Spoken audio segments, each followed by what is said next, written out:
बिस्मिल्लाह जलील शान अज़ीमुल बुरहान शदीद सुल्तान माशाअल्लाह काना औज़ु बिल्लाहि मिनश शैतानिर रजीम बिस्मिल्लाहिर रहमानिर रहीम या अल्लाहुल महमूद फ़ी कुल्ली फ़आलिही या अल्लाहुल महमूद फ़ी कुल्ली फ़आलिही या अल्लाहुल महमूद फ़ी कुल्ली फ़आलिही अस्तग़फ़िरुल्लाह कुल्ल ज़ुनूबी या सत्तार या गफ़ार बिहक़्क़ि हज़रत मुहम्मद मुस्तफ़ा सल्लल्लाहु तआला अलैहि वसल्लम अस्तग़फ़िरुल्लाह कुल्ल ज़ुनूबी या सत्तार या गफ़ार बिहक़्क़ि मख़दूम कायनात व मौलाए कायनात व सरकारान हसनैन करीमैन अलैहि रहमत व रिज़वान अस्तग़फ़िरुल्लाह कुल्ल ज़ुनूबी या सत्तार या गफ़ार बिहक़्क़ि शेख़ अब्दुल क़ादिर जिलानी रूह रूहानी रूह रब्बानी मुहीउद्दीन शेख़ अब्दुल क़ादिर जिलानी या रूही या क़ल्बी या नूर या गौसुल आज़म या बाज़ या शब या मख़दूम मुहीउद्दीन या हज़रत शेख़ अब्दुल क़ादिर जिलानी अग़िस्नी व अमदिदनी व नव्विरनी व अस्क़िनी व अतनी व अकरिमनी व नसुरनी व अंज़ुरनी व रहमनी व हफ़ज़नी व अरशिदनी तलअल बद्रु अलैना मिन सनियातिल वदाई वजबत शुक्र अलैना मा दआ लिल्लाहि दाई बलगल उला बि कमालिही कशफत दुजा बि जमालिही हसनत जमीउ खिसालिही सल्लु अलैहि व आलिही। आला हज़रत सरकार के मजले भाई अल्लामा हसन रज़ा बरेलवी ने कहा था, अपना सौदा बेच के बाज़ार सोना कर गए, कौन सी बस्ती बसाई ताजिराने अहले बैत, बे इजाज़त जिनके घर जिब्रील भी आते नहीं, क़द्र वाले जानते हैं क़द्र शान अहले बैत। मैं सलाम करूँ, इजाज़त दें। अस्सलामु अलैकुम व रहमतुल्लाहि व बरकातुहू। बड़े अदब से आक़ाए करीम ताज़दार ख़त्म मरतबा सल्लल्लाहु अलैहि वसल्लम की बारगाह में दुरूद शरीफ का हदिये तबरीक पेश करें और पढ़ें। अल्लाहुम्मा सल्लि अला सय्यदना व शफ़ीअना व नबियना व मौलाना नूरिका मुहम्मद व अला आलि मुहम्मद बिअदद कुल्ल मालूम लक। इशा की नमाज के बाद से आप बैठे हुए हैं और ये मौसम गर्मा और बारह की दोनों इत्तिसाल की बरकतें मौजूद हैं। गर्मी और बारिश के दिनों में जितने लोग थके हुए हैं वो चले जाएं, या जिसको यकीन हो कि हम बख्श दिए जाएंगे वो चला जाए, जिसके पास नेकियां ज़्यादा हों वो चला जाए। एक आदमी को भी हुजूर की बातें सुना सकता है। 30 साल से ज़्यादा हुए मुझे ये काम करते हुए, हुजूर की मजलिसों में झाड़ू लगाते हुए। तकरीर की तारीख़ तो अलग बात है, फ़ोन से बात करने के लिए भी टाइम और वक्त और तारीख़ दी जाती है। अल्लाह का लाख लाख शुक्र है। सरकार गौसे आज़म सैयदना शेख के जद्दे करीम की महफ़िल है। शोएब भाई और मेरे भाई की नक़ाबत बिलखुसूस खानक़ाह सरकार सुरकाही शरीफ का फैज़ जिस आस्ताने फ़लक से जारी वसारी है, वहाँ की एक मुबारक शख्सियत के कदम शरीफ यहाँ पे आए। अल्लाह बुज़ुर्गों का साया दराज फरमाए। और हिंदुस्तान के बाहर जहाँ उर्दू बोली जाती है 100 तकरीबन 95 कंट्रीज़ हैं।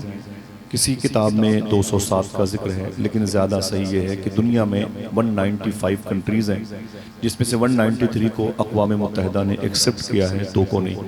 इन मुल्कों में जहाँ उर्दू बोली जाती है, अल्लाह का शुक्र है कि आप ये फ़ख्र कैसे कह सकते हैं कि वो हमारे बिहार की वो ताबिंदा आवाज़, हम ये कह सकते हैं कि हमारे मुल्क हिंदुस्तान की वो खूबसूरत आवाज़, मखमली आवाज़, मोहतरम हबीबुल्लाह फैज़ी साहब क़िबला की धूम तकरीबन 25-30 सालों से मची हुई है माशाअल्लाह। अभी भी उनकी आवाज़ पर बुढ़ापा नहीं आया, उनकी आवाज़ पर उन फ़वान शबाब का गलबा है। अल्लाह इस आवाज़ को नज़र बस से महफूज फरमाए। मैं हाथ जोड़ के गुजारिश करता हूँ फैज़ी भाई से, मैंने बचपन से लेकर अब तक इनकी खिदमत का शरफ़ पाया और मेरे दिल में बड़ा एहतराम रहा। दोस्त कहते हुए मेरी ज़बान लड़खड़ाती है, मैं इन्हें अपने भाई के कायम मकाम समझता हूँ। मुलाकात होती है तो दिल को बड़ी राहत मिलती है। जितने लोग मिंबर शरीफ पे बैठे हैं देर से वो चाहें तो चले जाएं। मैं एक शब के लिए मैंने ये तारीख़ 6 महीना पहले दी थी। जाकिर भाई और जावेद भाई थे, 6 महीना पहले की तकरीबन ये तारीख़ है मेरे पास। और मेरा कल का टिकट था ईरान का, हुज़ूर सैयदना शेख की अम्मी जान की बारगाह में हाज़िरी का।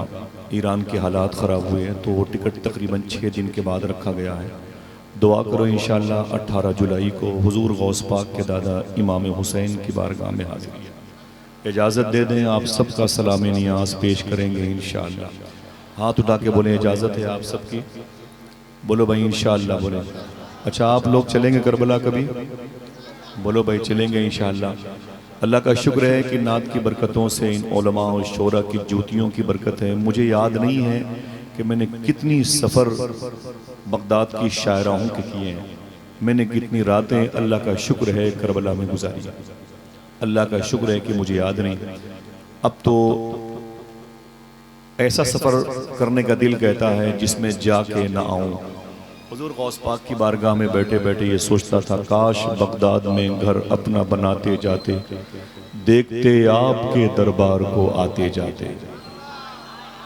आला हजरत के भाई अल्लामा हसन रज़ा बरेलवी का एक शेर में बगदाद शरीफ में पढ़ता हूँ, अगर ये टोपी मेरी बगदाद शरीफ की नहीं होती तो हबीबुल्लाह भाई के कदमों पे रखता। अल्लामा हसन रज़ा बरेलवी ने कहा था, आला हजरत के भाई हैं, कहते हैं दिल हमें समझा बुझा के सूए काबा लाया था, दिल हमें समझा बुझा के सूए काबा लाया था, दिल को हम समझा बुझा के सूए जाना ले चले, दिल को हम समझा बुझा के सूए जाना ले चले। चलेंगे इंशाअल्लाह बगदाद शरीफ। बोले भाई हाथ उठा के बोले चलना चाहते हैं। मैं गुजारिश करूंगा कि एक एक शख्स उठने की पोजीशन में ना हो, आप कहीं से भी किसी भी खाने से कोने से कालम से उठें और चले जाएं मिंबर शरीफ के। जो मेरे तमाम तर मोहसिनीन हैं, मैं नहीं चाहता कि मेरी गुफ्तगू को समाप्त करें। अल्लाह के रसूल सल्लल्लाहु अलैहि वसल्लम के बेटे पर इल्ज़ाम लगाया इस दौर के लोगों ने, मरवा दिया कासिम को, अली असगर को, ओनो मोहम्मद को, इब्राहिम और मोहम्मद को, जनाब मुस्लिम बिन अकील को, इमाम हुसैन ने ज़बरदस्ती इनकी औलादों को यतीम किया, इनकी औरतों को बेवा किया। मरने का शौक था तो करबला खुद चले गए। ये इल्ज़ाम है वहाबिया दयाबना की तरफ। इमाम उश्शोहदा कॉन्फ्रेंस से मुजफ्फरपुर की ज़मीन में नहीं है, 25-30 चैनल के लोग इसको आज रिकॉर्ड कर रहे हैं, पूरी दुनिया इसे सुनेगी। मैं उन जालिमों के सवालों का जवाब देने के लिए आपके कदमों के नीचे बैठा हूँ। दिल कहे तो बैठे रहिएगा, हालांकि दिल तो कहता ही है बैठने के लिए, नफ्स की वजह से लोग भाग जाते हैं। ठीक है, वैसे मैं बहुत जल्दी माइक पर आने का आदी हूँ, लेकिन जब बड़े हों तो वहाँ खामोश रहा जाता है। और मैं भाई माफ़ी चाहता हूँ, मैं जल्दी निज़ामत एक्सेप्ट नहीं करता। कोई डॉक्टर कहता है, कहीं कोई अल्लामा कहता है, और मैं आपके कबीले का आदमी हूँ, इसलिए मुझे ज़रा सी हया आती है, इसलिए मैं बहुत बहुत माजरत चाहता हूँ। सुने आप, ये इमाम हुसैन सरकार के घर की जो सैयदानियाँ थी, जो ख़वातीन थी, उनकी अज़मतों का मजाक उड़ाया गया, उनके लिबास, उनके दुपट्टे के तारों पोर को बिखेरे गए। एक बात बताता हूँ, उनकी अजमत के बारे में कहा गया, इनका कोई लेबल नहीं, कोई स्टेटस नहीं था। आम घराने की औरतें करबला में हुसैन के साथ थीं, और जो बेवा हुई, जिनके बच्चे यतीम हुए। साहिबों कोई जोर से नारा मत लगाए, कोई जोर से बोले नहीं। माइक में जो इको है इसकी आवाज़ बंद कर दें भाईजान। माइक आपका बहुत अच्छा है, ये राकेश साउंड सेंटर।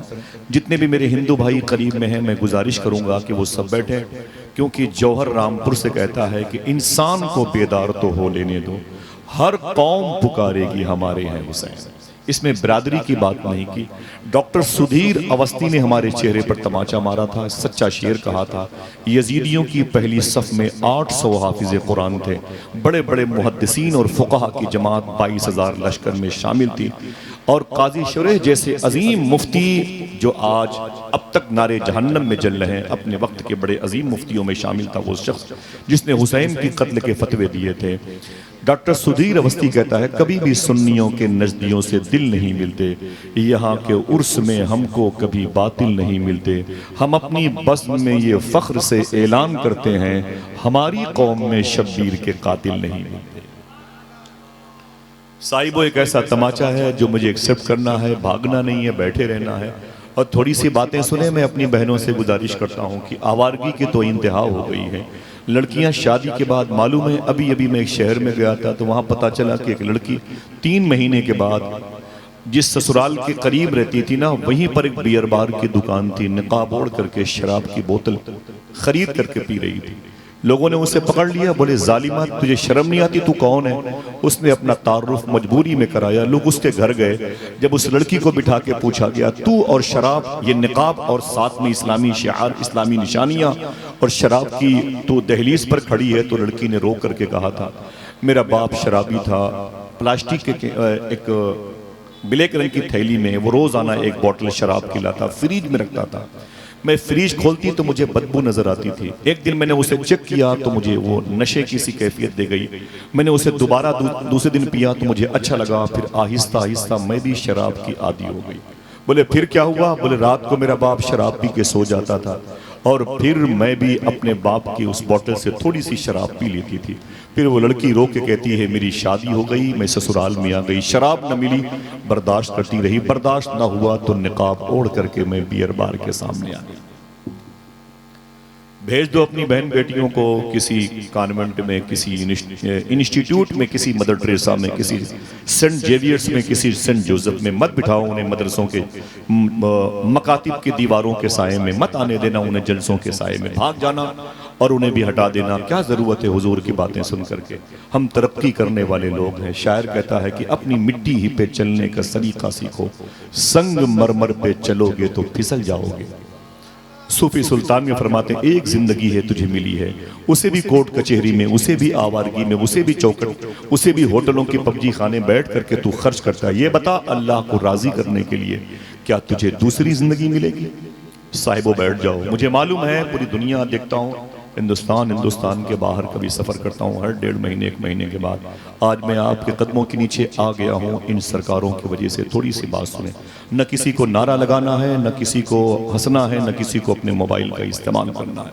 मालूम है मुसलमानों की आवारगी का आलम क्या है? अभी तकरीबन 5 दिन पहले कानपुर के होटल से 5 मुस्लिम लड़कियां पकड़ी गई। ये बात मैं अगर माइक से जोर से बोलूं तो आप कुर्सी से गिर जाएंगे। उनमें 3 लड़कियां मदरसे में पढ़ने वाली थी जो अपनी इज्जत बेचने के लिए होटलों की जीनत बनी हुई थी। खिंजीर का गोश्त खाने वालों से अपनी बाहें मिला करके रातें गुजारती थीं वो लड़कियां जिन्हें हुजूर ने दुरूद पढ़ने के लिए अपनी उम्मत में शामिल किया था।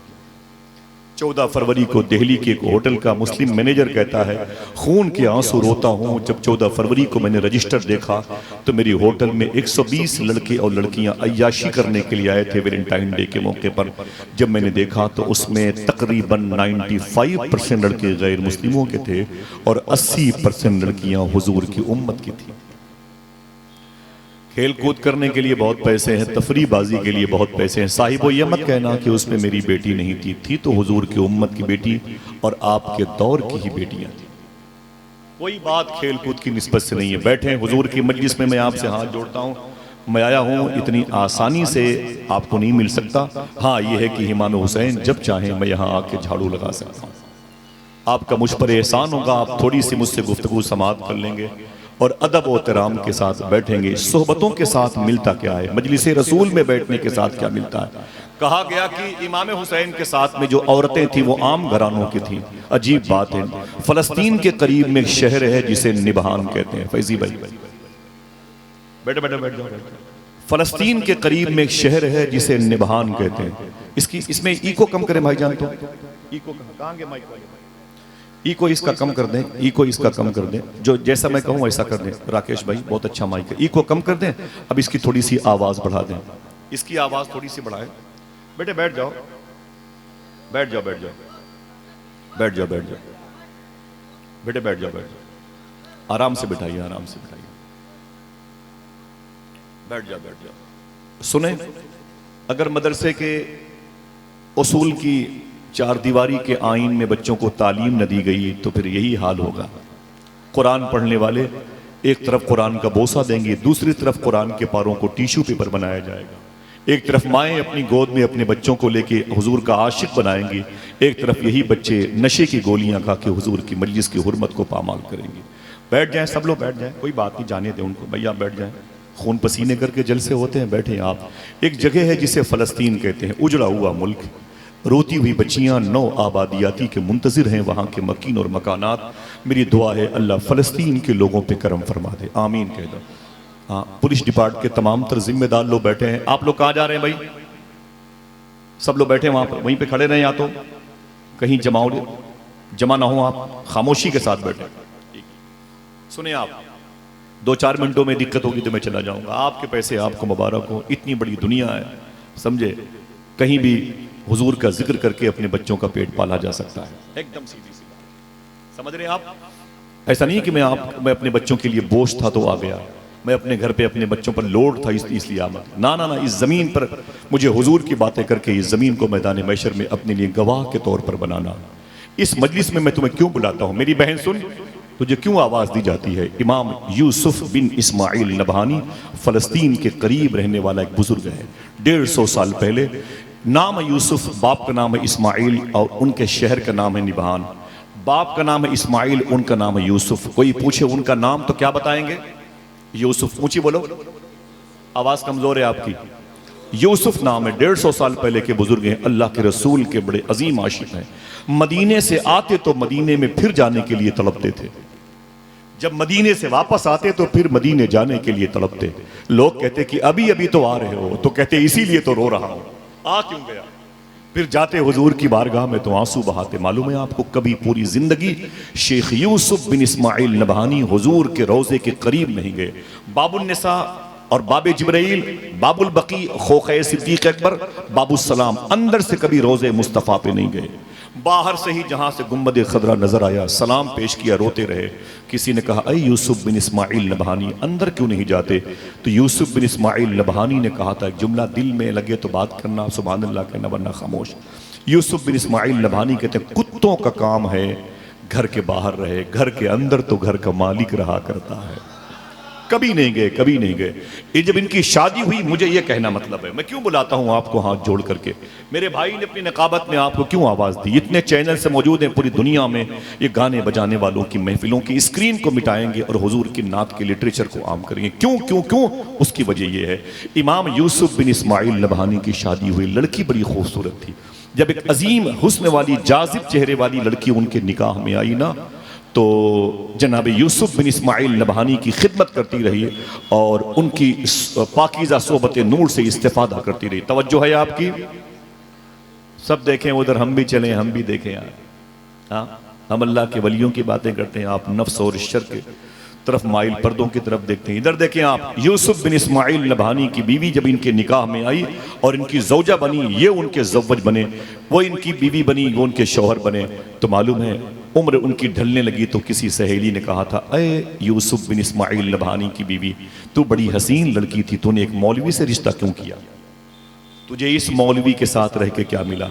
हाँ, किसी राजकुमार के निकाह में आती राजकुमारी कहलाती, किसी अमीर ज़ादे की निकाह में आती अमीर शहर की बीवी कहलाती, किसी अजीम हसीन चेहरे वाले की निकाह में आती तो हुस्न की मलका कहलाती। तू एक मौलवी के निकाह में रह गई, तुझे क्या मिला? देखना है कितने लोग सुभान अल्लाह कहते हैं। वो यूसुफ बिन इस्माइल नबहानी की बीवी ने रो करके कहा, मुझसे पूछती हो मुझे इनके साथ रह के क्या मिला है? मैं बताऊं, इनकी खिदमत करके मुझे 84 मरतबे अल्लाह के रसूल की ख्वाबों में जियारत का शरफ हासिल हो गया है। अब क्या चाहिए? 84 मरतबे हुजूर की जियारत का शरफ हासिल। 16 कम 100 मरतबे मैंने हुजूर को ख्वाब में देखा है। पूरा शहर मुजफ्फरपुर समेट लो, यहीं पर शाज़ नादिर माफी चाहता हूं, जिसने हुजूर को देखा हो उसके पैरों का धोवन पी लूंगा। एक लड़की एक आलिम दीन की सोहबत में आ जाए तो 84 मरतबे उसे हुजूर की ज़ियारत का शरफ हासिल हो जाए। उम्मे रुबाब को तो हुसैन की सोहबत मिली थी, उम्मे लैला को तो हुसैन की सोहबत मिली थी, शहरबानों को तो हुसैन की सोहबत मिली थी, उम्मे फरवा को तो इमाम हसन की सोहबत मिली थी, मखदूमा फिज़ा को तो मखदूमा फातिमा की सोहबत मिली थी। ज़रा सोचो, हुजूर के गुलामों की सोहबत की खिदमत करने पर हुजूर अपने करम की तजल्लियां जब जाहिर करते हैं तो अपनी बेटियों की खिदमत करने पर हुजूर कितना बड़ा इनाम देंगे। जरा हाथ उठा के कोई एक आदमी कह दे, या हुसैन। बैठना। कुरान क्या कहता है? फसल ले रब्बिका वनहर, अपने रब के लिए और नमाज पढ़ो और अपने रब के लिए कुर्बानी करो। अजीब बात है, आप जब कुर्बानी के लिए, जब नमाज पढ़ने के लिए अलग अलग जगहों की तरफ जाते हैं, वो ईदगाह है और ये कुर्बानी गाह है। न कुर्बानी के बकरे को लेके आप ईदगाह जाते हैं, न ईदगाह घसीट करके कुर्बानी के बकरे के पास ले आते हैं। एक आयत दो सिस्टम अलग अलग, अपने नमाज पढ़ने के लिए मस्जिद और अपने रब के लिए कुर्बानी के लिए बकरे के पास आते हैं। अलग अलग 2, 4, 10 किलोमीटर का डिस्टेंस होता है। लेकिन सूफिया फरमाते हैं, अगर एक ही वक्त में एक ही जगह पर एक आयत के 2 अलग अलग अहकामात पर अमल करते हुए किसी को देखना चाहते हो तो करबला में हुसैन को देख लो। मेरे भाई मोहतरम हबीबुल्लाह साहब किबला फैजी के उस्ताद ने एक शेर कहा था, उम्मुल किताब सीने में बाहर हुसैन है, दोशे नबी है रेहल सी जिस पर हुसैन है, सजदे में है तो शरह फसल ले ले रब्बी का, गर्दन कटा के मानिए वनहर हुसैन है। साहिब अल्लाह आपको सलामत रखे, आप हुसैन के लिए, हुसैन ने आपके लिए कुर्बानी दी। जरा कोई फिर एक आदमी बोल दे हाथ उठा के, या हुसैन। नमाज पढ़ो और अपने रब के लिए कुर्बानी दो। मैंने वो जमीन देखी है, हबीबुल्लाह भाई ने भी वो जमीन देखी, और कोई ये देखना चाहता हूँ, कलेजे मुंह को आ जाते। इमाम आली मकाम जहाँ पर शहीद हुए थे, लोग कहते हैं वो बेबस थे, वो ताकत नहीं थी उनके पास पर्सनालिटी होती तो वो फिर वो कौसर और तस्नीम को बुला लेते। उनके पास ताकत होती तो पानी उनकी गुलामी करता। पानी की बात करता है, ये उस माँ के बेटे हैं जिसे फातिमा कहते हैं। बोले बोले बोले क्या कहते हैं? कोई और काम न करना फातिमा। अल्लामा काशफी फरमाते हैं कि अल्लामा काशफी मेरे घर पे बात बात में लोग करबला की दास्तानों को बोले प्रूफ कहाँ लिखा है, सबूत कहाँ लिखा है। अजीब इंसान है, इतना बेफैज आदमी है। अल्लामा काशफी की मुबारक किताब के हवाले सरकार मुजाहिद मिल्लत के खलीफा ने अपनी किताब में रकम किया है, मेरे घर पे मौजूद है। अल्लामा काशफी फरमाते हैं कि मौलाए कायनात ने अपनी बीवी अम्मी फातिमा से फरमाया था, फातिमा मैंने एक ख्वाब देखा है। कहा क्या? कहा ख्वाब देखा है सुलेमान अलैहिस्सलातु वस्सलाम की बेटी की शादी हो रही है। आपने अपनी बेटी की शादी में सोने की जूतियां अपनी बेटी को दी थी, सोने और चांदी के बने हुए जरो जवाहिर लिबास में लगे थे। फिर कहते हैं 700 नगों पर मुश्तमिल एक ताज अपने दामाद को सुलेमान अलैहिस्सलाम ने दिया था, जिसमें एक एक नग की कीमत पूरी दुनिया को खरीदने के मुतरादिफ थी। 700 नग जनाबे हजरते सुलेमान अलैहिस्सलाम ने अपनी बेटी की शादी में अपने दामाद को दिया था। दामाद के पैरों में जूती सोने की चमक रही थी, सोने की प्लेटों में खाने की बरकतें कायम की गई थी। पूरी कायनात के उशाक वहां पे जमा थे। मौलाए कायनात ने जैसे ये बयान किया, मखदूमा फातिमा कहती मेरी आंख में आंसू आ गए। कहीं मेरे शौहर अली ने ये न सोच लिया हो कि जब रसूलों के सरदार की बेटी की शादी हुई तो हुजूर ने तो जहेज में कुछ न दिया। मालूम है, किताब मेरे घर पे है, उसमें लिखा हुआ है लकड़ी की एक चप्पल थी, 2 पैरों की लकड़ी की एक चप्पल थी जहेज के नाम पर, और 4 गद्दे थे जिसमें से 2 गद्दों में ये खजूर की छालें भरी हुई थी, और पानी का एक मशकीजा था, एक मिट्टी का मटका था, 2 प्याले थे, एक में खाना एक में पानी पीने के लायक। अल्लाह, 2 तकिए थे अल्लाह के रसूल ने अपनी बेटी की शादी में। कभी आऊंगा तो हुजूर की बेटियों की शादी की बात करूंगा, आपकी तबीयत को बालिदगी हासिल होगी इंशाअल्लाह। दिल से बोलो इंशाअल्लाह। सुने, अल्लाह के रसूल की बेटी कहती मुझे फीलिंग हुई कि मेरे शौहर ने ख्वाब देखा कि सुलेमान जिनको नबूवत और रिसालत मेरे अब्बू के सदके में मिली है, वो अपनी बेटी की शादी में सोने की जूतियां दे रहे हैं, अपने दामाद को 700 नगों पर मुश्तमिल ताज दे रहे हैं, और मेरे अब्बू ने तो मुझे कुछ न दिया, मेरे दामाद तो कुछ न दिया। कहीं फीलिंग न हो तो मखदूमा फातिमा हाथों को उठा के दुआ करती थी, मेरे मौला मेरे शौहर के दिल से ये ख्याल निकल जाए या इस सवाल का जवाब माकूल मिल जाए।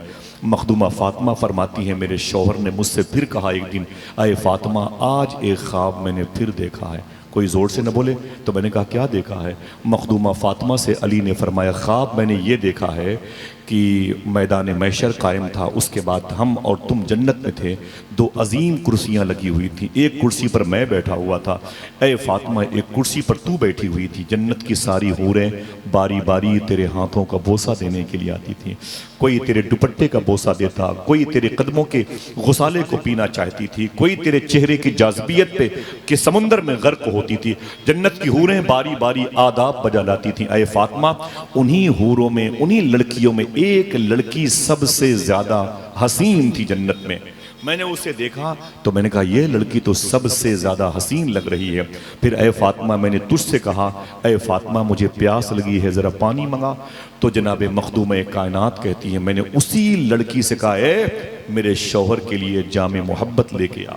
वही लड़की जो सबसे हसीन थी, जब वो शराब इश्क मार्फत की शराब, वो लिक्विड जन्नती बहारों की कौसर व तस्नीम की सूरत में लेके आई, तो मखदूमा फातिमा कहती मैंने उस प्याले को अपने शौहर को दिया। जैसे मेरे शौहर ने वो पानी, वो शराब, वो जामे इश्क पिया, तबीयत को राहत महसूस हुई, आपने वो प्याला फातिमा को दिया और फातिमा ने उस प्याले को उस लड़की को दिया। जैसे वो लड़की जाने लगी, वाकई का टर्निंग पॉइंट देखें। अब देखना है कौन कौन सुभान अल्लाह कहता है।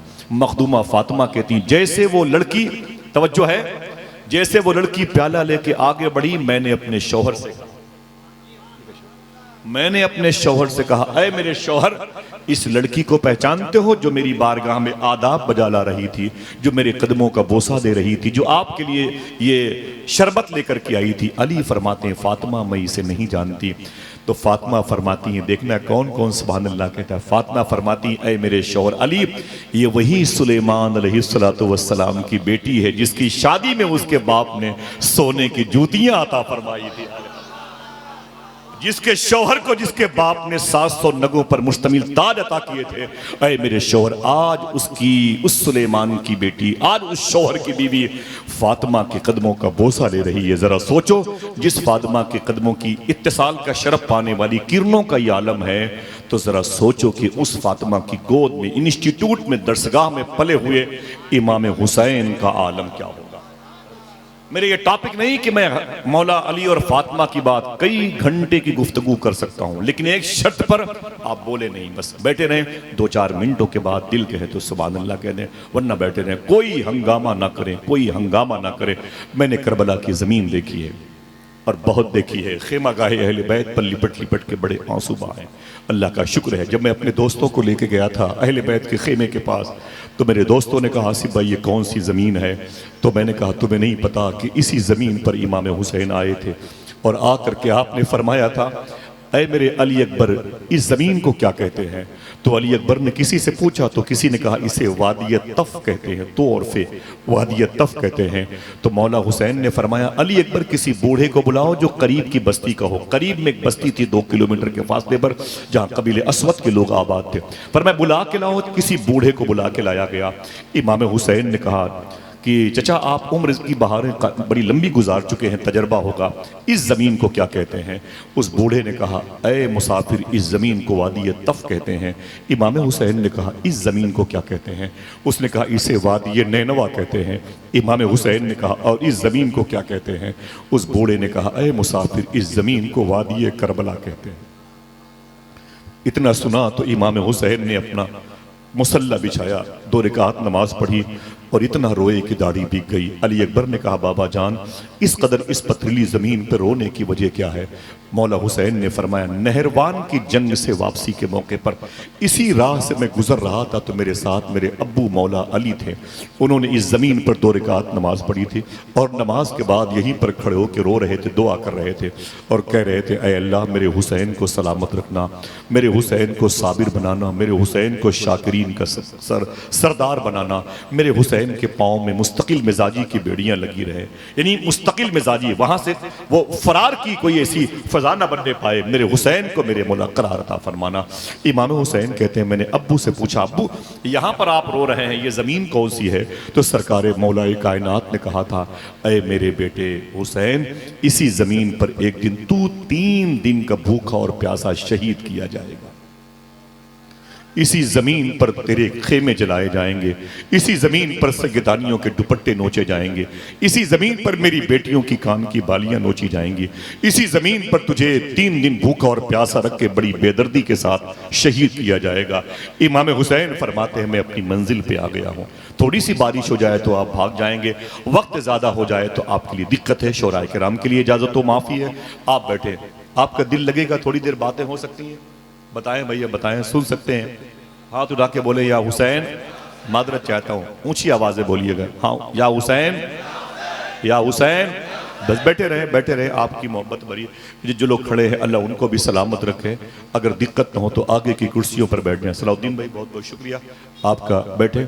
मैं तो चला जाऊँगा लेकिन इमाम हुसैन की बारगाह में जाऊँगा 6-7 दिन बाद, तो आप मुझे याद आएंगे इंशाअल्लाह। इंशाअल्लाह कहते सरकार इमाम अली मकाम की कुर्बानी हुई है। पहला खेमा इमाम अब्बास ने कायम किया था अपनी अम्मी उम्मुल बनीन के साथ में, दूसरा खेमा इमाम हुसैन ने कायम किया था, सारी निशानियां मौजूद हैं। उसी के पीछे मखदूमा ज़ैनब का खेमा था, उसी के पीछे इमाम ज़ैनुल आबिदीन का खेमा था और उसी के पीछे जनाब कासिम इमाम हसन के बेटे का खेमा था। एक जालिम ने कहा था मरवा दिया हुसैन ने करबला में, वहाबिया दयाबना की बोली थी, मार डाला हुसैन ने अपने भाइयों को, भतीजों को, यतीम कर दिया उनके घर की बीवियों को। और ये जज्बा अगर हुसैन के अंदर था तो खुद जाके शहीद हो गए होते। साहिबों मैं बताता हूँ सिर्फ करबला में हुसैन ही हुसैन नहीं थे, हुसैन के घर का हर बच्चा हुसैनी था, हर बच्चा हुसैनी था। मालूम है यजीदी दरवाजे पे आके चीखते थे हुसैन बाहर निकल के आ, हुसैन बाहर निकल के आ, आजा तुझे मौत प्यारी है तो आजा मैदान में, आ गया तू हमारी तलवारों के नीचे, तुझे बच के नहीं जाना है यहाँ से।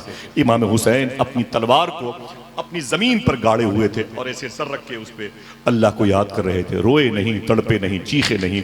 यजीदियों की आवाज़ें ज़्यादा बुलंद हुई तो आप उठे और उठ करके अपने बेटे अली अकबर के पास गए। कौन है यहाँ पर जिसका 17-18 साल का बेटा बंबई जा रहा हो और हंस रहा हो, दिल्ली जा रहा हो और हंस रहा हो, बुखार हो और हंस रहा हो, डॉक्टर सुई लगा इंजेक्शन लगाए तो माँ भी तड़पती है, बूढ़ी औरतें भी तड़पती हैं, हाय मेरे बेटे, हाय मेरे बेटे। इमाम हुसैन ने कहा अय मेरे अली अकबर। फरमाया जी बाबा जान। इमाम हुसैन ने कहा मैदान करबला में जा, करबला की सख्त फजाएं तेरा इंतजार कर रही हैं, जाना ना हौज कौसर पे तेरे लिए जामे इश्क लेकर के इंतजार कर रहे, जा मेरे बेटे मैं तुझे इजाजत देता हूँ, तू शहीद हो जा। अली अकबर कहते हैं मुझसे मेरे बाप ने लिपट के कहा था, मेरी अम्मी फातिमा का इंतकाल हो गया था, मेरे बाबा अली भी इस पोजीशन में थे और मैं बड़ा परेशान था। एक दिन नाना के रोजे पर मैं गया था और अपने नाना की मज़ार शरीफ से मैंने लिपट के कहा था, नाना अम्मी की याद बहुत आती है, आपकी यादें बहुत आती हैं, अब्बू की यादें बहुत आती हैं, मदीने की ज़मीन तंग हो रही है, बड़े बड़े जो सियासी लोग हैं मेरी जान के दुश्मन बने हुए हैं। अब नाना जान आपकी आंखें कैसी हैं, आपके रुखसार कैसे हैं, आपके लब कैसे हैं, मैं उसे देखना चाहता हूँ, कोई नहीं है आप जैसा चेहरा किसी के पास नहीं है। मैं ये कह करके अपने नाना की मज़ार से लिपटा था, मेरी आंख लगी तो नाना ने मेरे ख्वाब में आके कहा था, हुसैन किसको देखना चाहता है? तो मैंने कहा नाना मुसीबतों में आपको देखना चाहता हूँ, परेशानी में आपको देखना चाहता हूँ। तो अल्लाह के रसूल की कब्र शरीफ से आवाज़ आई, अय मेरे बेटे हुसैन परेशान मत हो, अनकरीब तेरे घर में तेरी बीवी के शिकम से एक तेरा बेटा पैदा होगा जिसकी आंखें मेरी आंखें जैसी होंगी, जिसके लब मेरे लब जैसे होंगे, जिसका रुखसार मेरे रुखसार जैसे होगा। जब वो चलेगा लोग कहेंगे हम शक्ल नबी मरने को चले, माँ सर को झुकाए रोती है। ऐ मेरे बेटे हुसैन परेशान मत हो, तेरे घर में आएगा मेरी शबी बनके, तेरे घर में आएगा मेरी हमशक्ल बनके, जिसकी पेशानी हू बहू मेरी पेशानी जैसी होगी, जिसकी जुल्फें हू बहू मेरी जुल्फें जैसी होंगी। जब वो आएगा जमीन पर चलेगा लोग उसे देख करके मुझे याद करेंगे। तो मौला अली अकबर कहते हैं, ऐ मेरे बेटे तू पैदा हुआ था, हमारे घर में अगर बच्चे सांवले पैदा हो तो हम मुझे चांद से बेहतर समझते हैं, हुसैन के घर में तो वो पैदा हुआ जिसको देख के नबी की याद आती थी। अल्लाह के रसूल सल्लल्लाहु ताला अलैहि वसल्लम ने फरमाया, ऐ मेरे बेटे हुसैन रो मत रो मेरे बेटे हुसैन, तेरे घर में आएगा तेरा बेटा जिसका चेहरा मुस्तफ़ा के चेहरे जैसा होगा। इमाम हुसैन ने हम आपको ले चलेंगे इंशाअल्लाह, हम आपको वो खेमा दिखाएंगे, बड़े बड़े हंसी भूल जाएंगे जिस जमीन पर इमाम हुसैन ने अपने बेटे अली अकबर को अपने सीने से लगाया था और कहा था, जा बेटे करबला की जमीन तेरे खून का इंतजार कर रही, यजीदी की तलवारें तुझे शहीद करने के लिए पे दर पे कोशिश कर रही हैं, जा मेरे बेटे जा तैयारी कर। जनाब हजरत अली अकबर अब्बू से कि दस्तबोसी करने के बाद निकले और अपनी अम्मी के पास गए और जाकर के माँ से लिपट के बोले, अम्मी मेरा सलाम कबूल कर ले, मुझे तैयार कर दे, मैं शहादत का दूल्हा बनना चाहता हूँ। ऐ मेरी माँ मैं 18 साल का हो गया, तूने मुझे बड़ी मशक्क़तों से पाला था, मेरी माँ मैं जा रहा हूँ करबला और अब कभी वापस नहीं आऊँगा, नाना हौज़े कौसर पर मेरा इंतज़ार कर रहे हैं। अल्लाह के रसूल सल्लल्लाहु अलैहि वसल्लम का ये बेटा अली अकबर अपनी माँ से बोला, वो चादर दे दे जो मेरे नाना अपने कांधे पर डाला करते थे, मेरे कमर में वो पटका बांध दे जो मेरे बाबा अली का था, मेरे सर पर मेरे आका अब्बास की वो पट्टियाँ बांध दे, मेरी माँ मुझे तैयार कर दे। अली अब्बास जनाब अली अकबर तैयारी कर रहे हैं, जैसे तैयार हुए तलवार अपने हाथ में ली, ढाल अपने हाथ में ली और माँ से जैसे लिपट के रोए, मेरी माँ ये तेरा अलविदाई सलाम है, कुछ कहना है? तो मखदूमा अम्मी जान ने फरमाया, अहे मेरे बेटे तू शहीद हो जाएगा, तुझे मैंने इसीलिए पाला है, सुन जब मदीने वाले आका से तेरी मुलाकात हो तो हुजूर को मेरा सलाम बोल देना, कह देना सरकार बारी बारी आपके घर के लोग आ रहे हैं करबला के मैदान में, आपके हाथों से जामे कौसर पीने के लिए आ रहे हैं। जनाब अली अकबर तैयार हो गए तो आपकी माँ ने कहा था, है कोई माँ ऐसी ना आपके घर में है ना मेरे घर में है जो ये आवाज दे, अय करबला की सैयदानियों अपने अपने खेमे से निकल आओ, आ जाओ अपने अपने कमरों से निकल आओ और मेरे बेटे का आखिरी दीदार कर लो, जा रहा है मेरा बेटा शहीद होने के लिए। फिर तरस जाओगी हुजूर जैसी आंखें देखने के लिए, फिर तरस जाओगी हुजूर जैसे लब देखने के लिए, तरस जाओगी हुजूर जैसे रुखसार और जबीन देखने के लिए, हुजूर जैसे जख्म देखने के लिए, हुजूर जैसे सदर और बतन देखने के लिए। आ जाओ मेरी सैयदानियों। मालूम है जालिम बोलता है मरवा दिया हुसैन ने करबला में, किसी की मर्जी नहीं थी हुसैन के अलावा, बड़ा शौक था मरने का, लेकिन अबू कासिम को मरवा दिया अली असगर को, मोहम्मद को इब्राहिम और मोहम्मद को जनाबी अली अकबर को, सबको मरवा दिया हुसैन ने। जालिम तेरी जबान खींच लूं ऐसी बातें करता है, अभी नहीं तुझे पता चलेगा मैदान महशर में, तू तेरे जुर्म की सजा तुझे जरूर मिलेगी। पीर अलाउद्दीन सिद्दीकी फरमाते हैं कि अल्लाह के रसूल मैदान महशर में, शेख अलाउद्दीन सिद्दीकी फरमाते हैं अल्लाह के रसूल मैदान महशर में अपनी उम्मत की बख्शिश की दुआ करते होंगे। उम्मत बख्शिश की सनत पाके जन्नत में जा रही होगी, उम्मत खुश होकर के जन्नत में जा रही होगी। अचानक अल्लाह को जलाल आ जाएगा। शेख अलाउद्दीन सिद्दीकी ने फरमाया अचानक अल्लाह को जलाल आ जाएगा, अल्लाह के रसूल खामोश हो जाएंगे, बढ़ती हुई उम्मत के कदमों को रोक लिया जाएगा, रुक जाओ अभी जन्नत में कोई न जाए, अल्लाह जलाल में है। अल्लाह के रसूल फरमाएंगे फरिश्तों से कि अल्लाह को किस बेस पर, रीजन क्या है, सबब क्या है, अल्लाह को जलाल क्यों आया? साहिबो सुनो, आप पर करम है हुसैन का, तभी यहां पर बैठे हुए। कह दो हाथों को उठा के, अय अल्लाह तेरा शुक्र है, ऊंची आवाज में, अय अल्लाह तेरा शुक्र है। हुसैन अपनी महफिलों में सबको नहीं बुलाते, ये बेचारे खड़े होकर सुनते हैं। हुसैन की मोहब्बत नहीं तो और क्या है। भीगे हुए लोग भी हुसैन की बातों को सुनते हैं, ये करम नहीं तो और क्या है। कितने लोग दुकानों में बैठ करके अपनी तवज्जो इधर लगाए होंगे, ये करम नहीं तो और क्या है। बहुत सारे मेरे हिंदू भाई भी इस मस्जिद में बैठे होंगे, ये करम नहीं तो और क्या है। मालूम है अलाउद्दीन सिद्दीकी फरमाते हैं कि हुजूर कहेंगे फरिश्तों से अचानक अल्लाह को जलाल क्यों आया? अय फरिश्तों अचानक जलाल क्यों आया? मेरी उम्मत जन्नत में जा रही थी, इसे जाने देते, अचानक ये चैप्टर क्लोज क्यों हो गया? फरिश्ते कहेंगे अय अल्लाह के रसूल सल्लल्लाहु अलैहि वसल्लम, अल्लाह की बारगाह में आपकी बेटी फातिमा हुसैन की का वो जुब्बा लेकर के आ गई है जो जुब्बा इमाम हुसैन ने करबला में पहन रखा था। अल्लाह के हुजूर जैसे वो जुब्बा आया, अल्लाह को जलाल आ गया। अल्लाह के रसूल अल्लाह के हुजूर गिर के कहेंगे अय मेरे मौला, अभी मेरी उम्मत की बख्शिश का दरवाज़ा खुला हुआ है।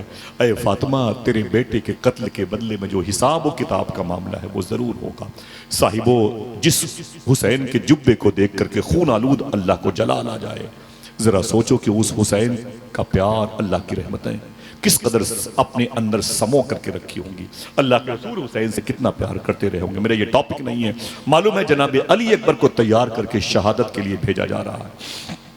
फरमाया कि अय औरतों सैयदानियों आ जाओ, मेरे अली अकबर को देख लो। जैसे जनाब अली अकबर के पास आवाज उनकी माँ की बाहर गूंजेगी, वैसे ही उनके खेमे में हजरत मखदूमा सानिए जहरा हजरत ज़ैनब आ जाएंगी। और अकेले नहीं आएंगी, साथ में अपने दोनों बेटे औनो मोहम्मद को लेके आएंगी। मखदूमा ज़ैनब के दोनों बेटों का नाम क्या है? हाथ उठा के बोले। मैंने आपसे कहा था हाथ उठा के बोले। उनके दोनों बेटों का नाम है हजरत औनो मोहम्मद। अब बोले क्या नाम है? ऐसे हाथ उठाया जाता है। क्या नाम है? हजरत औनो मोहम्मद। ये मखदूमा ज़ैनब के बेटे हैं दोनों। औनो मोहम्मद इमाम हुसैन की बहन है, ये उनके दोनों सगे भांजे हैं। इनके अब्बू का नाम है अब्दुल्ला। ये मदीने शरीफ में जब इमाम हुसैन करबला के लिए निकल रहे थे तब बिजनेस के लिए बाहर गए थे नहीं, इजाज़त दे रखी थी। जनाब अब्दुल्ला इमाम हुसैन के बहनोई हैं। मखदूमा ज़ैनब इमाम हुसैन की छोटी बहन है सानिया ज़हरा। आप इनके निकाह में आई थी। जनाब अब्दुल्ला बेटे हैं किसके? जनाब जाफ़र बिन अकील बिन अबी तालिब के। जनाब अबी तालिब के बेटे हैं जनाब अकील, उनके बेटे हैं जनाब जाफ़र। जनाब अबी तालिब के बेटे अली, उनके बेटे इमाम हुसैन। जनाब अबी तालिब के बेटे अकील, उनके बेटे हैं जनाब मुस्लिम। समझ गए? ये सब एक ही मुबारक जंजीरों से बंधे हुए हैं। सुभान अल्लाह। मालूम है अब जनाब अब्दुल्ला की दो बेटे औनो मोहम्मद अपनी अम्मी ज़ैनब के साथ आए हुए हैं। जनाब अब्दुल्ला के अब्बू का नाम था जाफ़र। जाफ़र जाफ़र क्या नाम था? कोई एक आदमी बोले, याद रहेगा ये नाम। आपके शहर में कोई रहता है जॉर्डन में, नाम तो सुना होगा। जॉर्डन में एक जंग हुई थी जिसको जंग मूता कहते हैं। उस जंग में अब्दुल्ला बिन रवाहा शहीद हुए थे, ज़ैद बिन हारसा शहीद हुए थे। उसी जंग में मखदूमा ज़ैनब के ससुर हजरत जाफ़र शहीद हुए थे। जनाब अब्दुल्ला के अब्बू हैं, औनो मोहम्मद के दादा हैं, जनाब अकील के बेटे हैं, जनाब अबी तालिब के पोते हैं। अल्लाह के रसूल सल्लल्लाहु अलैहि वसल्लम के घर के मुबारक फ़र्द हैं। जनाब जाफ़र उसी जंग मूता में शहीद हुए थे। जॉर्डन में इनकी मदार शरीफ है। दुश्मनों ने इनके दोनों बाजू को काट लिया था, दोनों बाजू इनके कट गए थे। अल्लाह के रसूल 15-2000 किलोमीटर के फासले पर मदीने शरीफ में बैठे हुए थे। हुजूर रोने लगे। सहाबा ने कहा हुजूर रो तो क्यों? तो मेरे आका फरमाते हैं अब्दुल्ला बिन रवाहा शहीद हो गए, ज़ैद बिन हारसा शहीद हो गए। हुजूर मदीने में बैठे बैठे 2000 किलोमीटर दूर की खबर दे रहे हैं। जब हुजूर को जंग मूता के बारे में खबर हो सकती है तो करबला के बारे में खबर क्यों नहीं हो सकती है? हुजूर ने फिर क्या फरमाया? बोलना नहीं जोर से। अल्लाह के रसूल ने फरमाया अभी अभी मेरा जाफ़र भी शहीद हो गया। फिर हुजूर ने क्या कहा, अब दिल कहे तो बोलना। हुजूर ने फरमाया दोनों बाजू को दुश्मनों ने काट दिया तो फरिश्तों ने अपना पर जनाबे जाफर के बाजुओं की जगह पे लगा दिया। अब जनाबे जाफर परिंदों के तरीके से यूं उड़ते हुए जन्नत की तरफ जा रहे हैं। परिंदों को ये उलमा तयूर कहते हैं, इसीलिए फ्राइड को अरबी में तैयारा कहते हैं, तैयारा चिड़ियों जैसे, परिंदों जैसे। इसीलिए जनाबे जाफर का टाइटल हो गया जाफर तैयार तो से। क्या हो गया? उन्हीं के बेटे हैं जनाबे अब्दुल्ला। उनकी शादी मखदूमा जैनब से हुई थी। मखदूमा जैनब के दो बेटे, फिर से बोले क्या नाम है? माशाअल्लाह याद हो गया, क्या नाम है? औनो मोहम्मद। वो एक और है इब्राहिम और मोहम्मद, एक और है इब्राहिम और मोहम्मद। वो इब्राहिम और मोहम्मद का ताल्लुक मखदूमा जैनब के बेटों से नहीं है। औनो मोहम्मद जनाबे जैनब के बेटे हैं। इब्राहिम और मोहम्मद कौन है बता दूं? कोई एक आदमी कहते हैं सुभान अल्लाह। इब्राहिम और मोहम्मद के अब्बू का नाम था मुस्लिम, मुस्लिम के अब्बू का नाम था अकील, अकील के अब्बू का नाम था जनाबे अबी तालिब, जनाबे अबी तालिब के अब्बू का नाम था अब्दुल मुत्तलिब, अब्दुल मुत्तलिब बेटे थे जनाबे हाशिम के, हाशिम बेटे हैं अब्द मुनाफ के, अब्द मुनाफ बेटे हैं कुसई के, वो बेटे हैं किलाब के, वो बेटे हैं मुर्रा के, वो बेटे हैं फहर व लुई के। वही सिलसिला इब्राहिम अलैहिस्सलातु वस्सलाम तक चला जाता है। बीच में जो नाम मैंने लिए उन नामों के बारे में मेरा वही अकीदा है जो आला हजरत फाजिल बरेलवी का है। ठीक है, आपका जहन कहीं और न जाए, हाथों को उठा के कोई एक शख्स बोले या हुसैन। वो इब्राहिम और मोहम्मद है जो मुस्लिम बिन अकील के बेटे हैं। वो भी करबला के पहले एम्बेसडर हैं, करबला के पहले सफीर हैं। वो विदेश मंत्रालय में उनकी ड्यूटी, यूं समझ लो, जिनको मुस्लिम बिन अकील कहा जाता है। वो भेजे गए और शहीद हो गए। मजार शरीफ कहाँ है? कूफे की तारीखी जामे मस्जिद में मुस्लिम बिन अकील लेटे हुए हैं। उन्हीं के करीब में उस घर का वो मालिक लेटा हुआ है जिसे हानी बिन उर्वा कहा जाता है, जिसके रोज़े पर जाने के बाद गर्दनें खुद ब खुद झुक जाती हैं। ऐ हुसैन, क्या सलाम पेश करूं, कैसे सलाम पेश करूं? कल कूफा में जिस हानी बिन उर्वा ने आपके घर के फर्द जनाब मुस्लिम बिन अकील को खाना खिलाया, आज उसकी कब्र की चमक दमक जाहिर नजर आती है। अल्लाह। वहीं से मुसय्यब शरीफ तकरीबन 150 किलोमीटर के, वो राउंड से जाएंगे तो पड़ेगा मालूम है 125 किलोमीटर। जनाब इब्राहिम और मोहम्मद, छोटी छोटी कब्रें बनी हुई हैं इब्राहिम और मोहम्मद की। मुसय्यब शरीफ में शायर ने कहा था, दरिया किनारे कहते थे मुस्लिम के दोनों लाल, प्यासों के पेशवा को हमारा सलाम। वो इब्राहिम और मोहम्मद है, ये औनो मोहम्मद है। जनाबे जैनब आ गई, कहाँ? अली अकबर और उनकी अम्मी के पास। बोले क्या बात है? बोले मेरा बेटा शहीद होने के लिए करबला में जा रहा है, बलाएं ले ले, अलविदाई सलाम पेश कर ले, दुआओं से नवाज दे, दुआओं की कुलाह को मेरे बेटे के सर पर रख दे। मखदूमा जैनब ने कहा, क्या कहा? जिसका दिल कहे वो सुभान अल्लाह बोले। बोले ऐ अली अकबर, तुम नहीं जा सकते करबला के मैदान में। बोले क्यों? फरमाया जब तक मेरे औनो मोहम्मद शहीद ना हो जाएं, किसी और अहले बैत के शख्स को शहीद होते हुए जैनब देखना गवारा नहीं करती। अल्लाह अकबर। जब तक मेरे बच्चे न शहीद हो जाएं, मैं किसी की शहादत को एक्सेप्ट नहीं करती हूँ। अभी ये बहस हो ही रही थी। जालिम ने क्या कहा था? किसी की मर्जी शहीद होने की नहीं थी। अभी अली अकबर की मां ने तैयार किया था अली अकबर को, उनके अगेंस्ट में आ गई मखदूमा जैनब। बात हो ही रही थी तो उम्मे फरवा, इमाम हसन के, इमाम हुसैन के सगे बड़े भाई इमाम हसन की बीवी उम्मे फरवा के बेटे के नाम है जनाब कासिम। वो अपने बेटे का हाथ पकड़ के खेमे में आ गई। फरमाया, ऐ अली अकबर की माँ, अपने बेटे को कहाँ भेजती है? आपने फरमाया मेरा बेटा करबला में जा रहा है। और फरमाया, ऐ ज़ैनब, तुम अपने औनो मोहम्मद को लेके क्यों आई हो? आपने फरमाया मेरे दोनों बेटे करबला में पहले शहीद होंगे। उम्मे फरवा ने कहा, ऐसा नहीं हो सकता, जब तक मेरा कासिम न शहीद हो जाए, किसी और को शहीद होते हुए मैं नहीं देखना चाहता। क्या जज्बा था करबला वालों के दिलों में। अभी तो मेरा बेटा कासिम बाकी, अभी ये बातें हो ही रही थी। मखदूमा शहर बानो अपने 6 महीने के बच्चे अली असगर को लेके आ गई। अल्लाह अकबर। साहिबो, कभी जाना अगर टूर वाला तुम्हें न लेके जाए तो मैं आपको एड्रेस बताता हूँ।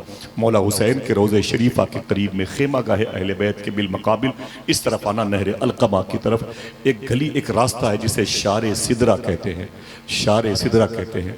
उसी रास्ते से मौला हुसैन की मज़ार शरीफा के बाद शार सिदरा जाना, और शार सिदरा में तकरीबन आपको बहुत दूर नहीं, मुश्किल से 5-7 मिनट का सफ़र करेंगे। एक गली पड़ेगी, उस गली में जाना, अंदर चले जाना, किसी से पूछना मुझे मस्बहुल मुक़द्दस वो जगह दिखाएं जहां अली असगर शहीद हुए थे। आपको छोटी सी एक जगह मिलेगी जिसमें छोटे छोटे कुर्ते टंगे होंगे। छोटी छोटी लोगों ने अपनी मोहब्बत की नियाज पेश की है, वो टोपियाँ होंगी, कुछ रुमाल रखे होंगे, कुछ बच्चों के खिलौने रखे होंगे। लोगों ने अपनी मोहब्बत के साथ में अपनी मोहब्बत का इजहार किया है। अगर एतकाद सही है तो उसका अज्र मिलेगा, वरना कुछ नहीं। वहीं पर एक छोटा सा झूला झूलता, ऐसे झूलता रहेगा हवा से। मालूम है, मुझसे लोग बोले आसिफ भाई आप इस गली में मुझे लेके कहाँ गए? मैंने कहा इसी ज़मीन पर हजरत अली असगर शहीद हुए थे। चीख मार के लोग रोए, बोले अल्लाह अकबर। बचपन से फातह करबला अली असगर की शहादत की खबर सुनता रहा, आज उनकी शहादत की जगह की ज़मीन को देखा। मैंने कहा दुआएं मांग लो, अल्लाह हमारी औलादों को हुसैन का फ़कीर बनाए, अल्लाह हमें गम हुसैन के साए में रखे, अल्लाह हमें हुसैन के दर्द को शेयर करने की तौफीक अता फरमाए। कहते हैं कि जज्बा नहीं था किसी के अंदर जालिम, अली अकबर के मुकाबले में जनाबे हजरत औनो मोहम्मद आ गए, उनके सामने बिल मुकाबिल में जनाब कासिम उम्मे फरवा लेकर के आ गई, जनाब शहरबानो अपने बेटे अली असगर को लेकर के आ गई। इमाम हुसैन ने कहा अली अकबर देर क्यों हो रही है? कहा कि अब्बू जान ये सारी औरतें अपने अपने बेटे को पहले कुर्बान गाह भेजना चाहती हैं। इमाम हुसैन ने कहा नहीं, जब तक मेरा बेटा अली अकबर जिंदा रहेगा मुझे तकलीफ होती रहेगी, मैं अपने भतीजों को अपनी भांजों को शहीद होते हुए नहीं देखना चाहता, पहले मेरे बेटे अली अकबर को जाने दो। साहिबों, तकरीबन 1.25 किलोमीटर के फासले पर वो शहादत गाह है जनाब अली अकबर, जहां पर शहीद हुए थे। आपके और हमारे बच्चे घुटनों के बल जमीन पर गिर जाए तो हमें खाने नहीं अच्छे लगते। और यही नहीं, अगर बेटा दिल्ली में हो, मुजफ्फरपुर, दरभंगा, इस सीतामढ़ी, इस पूरे इलाके का, और वहां अगर दिल्ली में बीमार पड़ जाए तो माँ को रात भर नींद नहीं आती है। सुबह को कहती है माँ अरे जरा फोन तो मिला मेरे बेटे के साथ, मेरा बेटा रात भर मुझे याद आया कहीं बेटे को तकलीफ तो नहीं है। शायर ने कहा था माँ का इंतकाल भी हो जाता है तब भी कब्रों में माँ मचलती है अपने बेटे को याद करके। शायर ने कहा था कि मेरी माँ ख्वाब में आकर मेरी हालत पे रोती है कि ज़ेरे खाक भी उसकी परेशानी नहीं जाती। जनाब अली अकबर रज़ी अल्लाह तआला की शहादत हुई और आपने आवाज़ दी अरे मेरे बाबा हुसैन मुझे उठा लीजिए। सुने आप इस जुमले को सुनिएगा। लोग कहते हैं आपके बालों में सफ़ेदी, बोले ये गुटखा खाने से है। आपकी ये दाढ़ी के बाल सफ़ेद कैसे हो गए? बोले 5-5, 7-7 बेटियां हैं, टेंशन बहुत है, दिल्ली में रात रात भर ड्यूटी करता हूँ, रिक्शे चलाता हूँ, पैसे बचाता हूँ और फिर घर बेचता हूँ, टेंशन बहुत है, जिम्मेदारियाँ बहुत हैं, मेरी 4 बहनें हैं, मेरी 2 बेटियां हैं, मेरे बूढ़े बाप की दवा का मामला है, टेंशन में 2-4-5 सालों में मेरे सर के बाल सफ़ेद हो गए, मेरे मूछ के बाल सफ़ेद हो गए, मेरी दाढ़ी के बाल सफ़ेद हो गए। लोग ऐसा कहते हैं। इब्ने असाकिर की रवायत के मुताबिक 56 साल के इमाम हुसैन जब करबला में आए थे, न उनके मोश, न दाढ़ी, न सर में एक भी बाल आपके सफेद नहीं थे।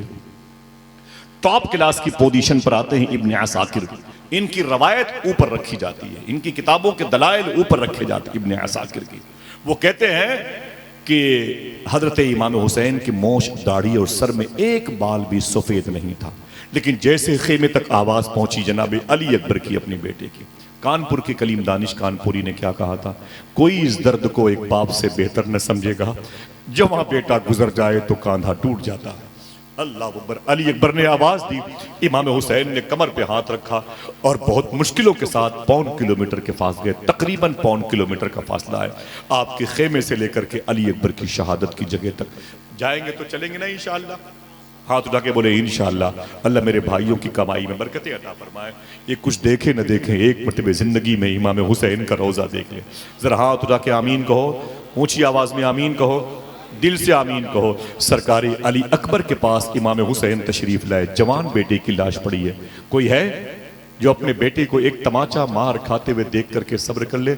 ना आप हैं, न मेरी माँ बहनें हैं, न उनमें हम हैं।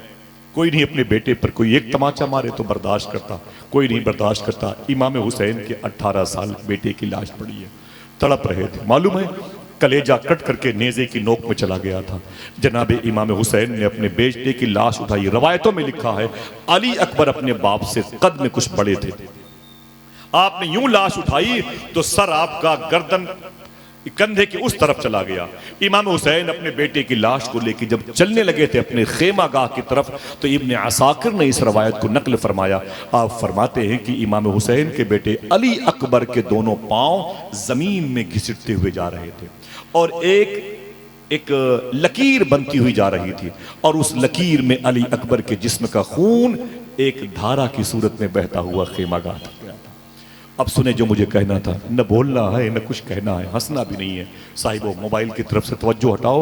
1-1 रुपए भीख मांग करके लोगों ने दिल्ली और मुंबई में अपने पेट काट करके चंदे किए हैं और ये जलसे किए हैं। अल्लाह मेरे भाइयों को आबाद रखे। मौला हुसैन अपने बेटे की लाश को लाने के लिए गए थे। फिर वो रिवर्स करता हूँ, न सर न मोश न दाढ़ी, एक बाल भी आपके सफ़ेद नहीं थे। लेकिन जैसे अपने बेटे को 10 से 15 मिनट तक उठा करके अपने कांधे पर अपने खेमागाह पहुंचे हैं, जैसे ही आपने खेमे के अंदर लाश रखी है अपने बेटे की, अली अकबर की, जैसे चेहरा उठाया है, आपकी दाढ़ी, मोश और दाढ़ी के चेहरे के सर के सारे बाल सफ़ेद हो गए थे। इतना बड़ा गम किसको था? तो कहना पड़ेगा हुसैन को था। यही वजह है कि हुसैन का गम गमों का इमाम कहलाता है। सारे गम छोटे नजर आते हैं, हुसैन का गम एक शेख की हैसियत से, पीर की हैसियत से, इमाम की हैसियत से है। दुआ करो अल्लाह हमें गम हुसैन के साए में रखे, आमीन कह दो। ऐसे वैसे लोग नहीं थे करबला के मैदान में। एक जात थी जिसको जनाब अब्बास कहते हैं। नाम सुना है? जरा हाथों को उनके नाम पे उठा के बोल दें सुभान अल्लाह। ना ना ना, सबकी आवाज नहीं आई। अल्लाह सलामत रखे। जो पीछे मेरे भाई बैठे ऊंची आवाज से बोले सुभान अल्लाह। गाजी अब्बास का नाम सुना है? जो मेरे भाई खड़े हैं अल्लाह सब पर करम फरमाए। बोलो भाई, गाजी अब्बास का नाम सुना है? ऊंची बोलो। करबला की तारीख के अगर मैं डिटेल बयान करूं तो वक्त मिलने मुश्किल है। मैं अभी 2-3 दिन पहले वापस आया था, 10 दिन लगातार मजलिसों में बयान करके। आप यकीन करें बहुत भीड़ होती थी मध्य प्रदेश के इलाके में, धनपुरी में मैं रहता था, उससे पहले भी गया था। मैं ये समझता हूँ कि मर्दों से ज़्यादा तो औरतें ही उस मजलिस में बैठती थी। और मैंने इतने दिनों तक वहाँ बयान किया है। इससे पहले भी गया था, अगले साल 2 साल पहले भी गया था, फिर गया था। मैंने एक मर्तबे भी किसी से नहीं कहा कि आप बैठ जाइए, खुदा की कसम। बच्चों से स्टेज पर क्या, मैंने आप चुप रहो, बस इतनी बात की। ऐसा सलीका लोगों के सुनने का होता था। आज मुझे वहाँ की कुछ झलकियाँ यहाँ भी नजर आ रही हैं। सुभान अल्लाह। अल्लाह तेरा शुक्र है मुझे मुजफ्फरपुर की ज़मीन पर ऐसे उशाक मिले हैं, हमसे ज़्यादा इन्हें करबला देखने की तौफीक अता कर दे मेरे मौला। याद आएंगे इंशाअल्लाह, आप याद आएंगे, खुदा की कसम। भाई जलसों का मियार बड़ा तब्दील हुआ है। लोग खेल कूद बहुत करते हैं, हंसी मजाक बहुत करते हैं। मुझे तकलीफ होती है, बड़ी तकलीफ होती है। एक ज़ात है करबला में जिसे गाजी अब्बास कहते हैं। ज़रा हाथ उठा के बोले क्या कहते हैं? माशाल्लाह माशाल्लाह। फिर से बोले, जो भाई खड़े हैं वो बोले क्या कहते हैं? आपके पास एक अजीम दौलत है जिसे गाजी। कौन है गाजी अब्बास? मेरी बहनों सुनना, अल्लाह के रसूल की बेटी हजरत फातिमा रदी अल्लाह तआला अन्हा के इंतकाल से पहले आपने अपने शौहर अली से फरमाया था, रमज़ान के दिन है, सुबह का वक्त है, रो रही हूँ। कहा क्यों? कहा मेरे अब्बू आक़ा करीम अभी ख्वाब में तशरीफ़ लाए थे, मुझसे बोले फातिमा तूने सहरी अली के साथ की, तूने सहरी हसन हुसैन के साथ की? तो मैंने कहा जी बाबा जान, मैंने सहरी अपने शौहर और अपने दोनों बेटों ज़ैनब और मोहसिन के साथ, ज़ैनब के साथ की है। तो हुजूर ने रो के फरमाया था सहरी अली के साथ की है, अफ्तारी मेरे साथ करना, जन्नत में मैं तेरा इंतजार करूंगा। फातिमा रो के बोली इसका मतलब आज मेरी जिंदगी का आखिरी दिन है, ऐ अली, अली मेरे इंतकाल के बाद दूसरी शादी कर लेना। सुने, बोलना नहीं जोर से। मेरे इंतकाल के बाद हुजूर की बेटी ने कहा दूसरी शादी कर लेना, लेकिन 1 हफ्ते में 6 दिन होते हैं, 6 दिन उस नई वाली बीवी के साथ रहना, 1 दिन निकाल लेना मेरे हसन हुसैन ज़ैनब के लिए, और जब मेरे दोनों बच्चे बड़े हो जाएं तो इन्हें अल्लाह के हवाले कर देना। ये जुमले थे जनाब फातिमा के। फरमाया मेरे इन बेटों को फिर अल्लाह के हवाले कर देना। जनाब मखदूमा कायनात का इंतकाल हुआ, मौलाए कायनात ने दूसरी शादी की। उस लड़की का नाम था हजरत फातिमा। काश आप जोर से सुभान अल्लाह कहते हैं। क्या नाम था? ऐसी बोलते हैं, क्या नाम था?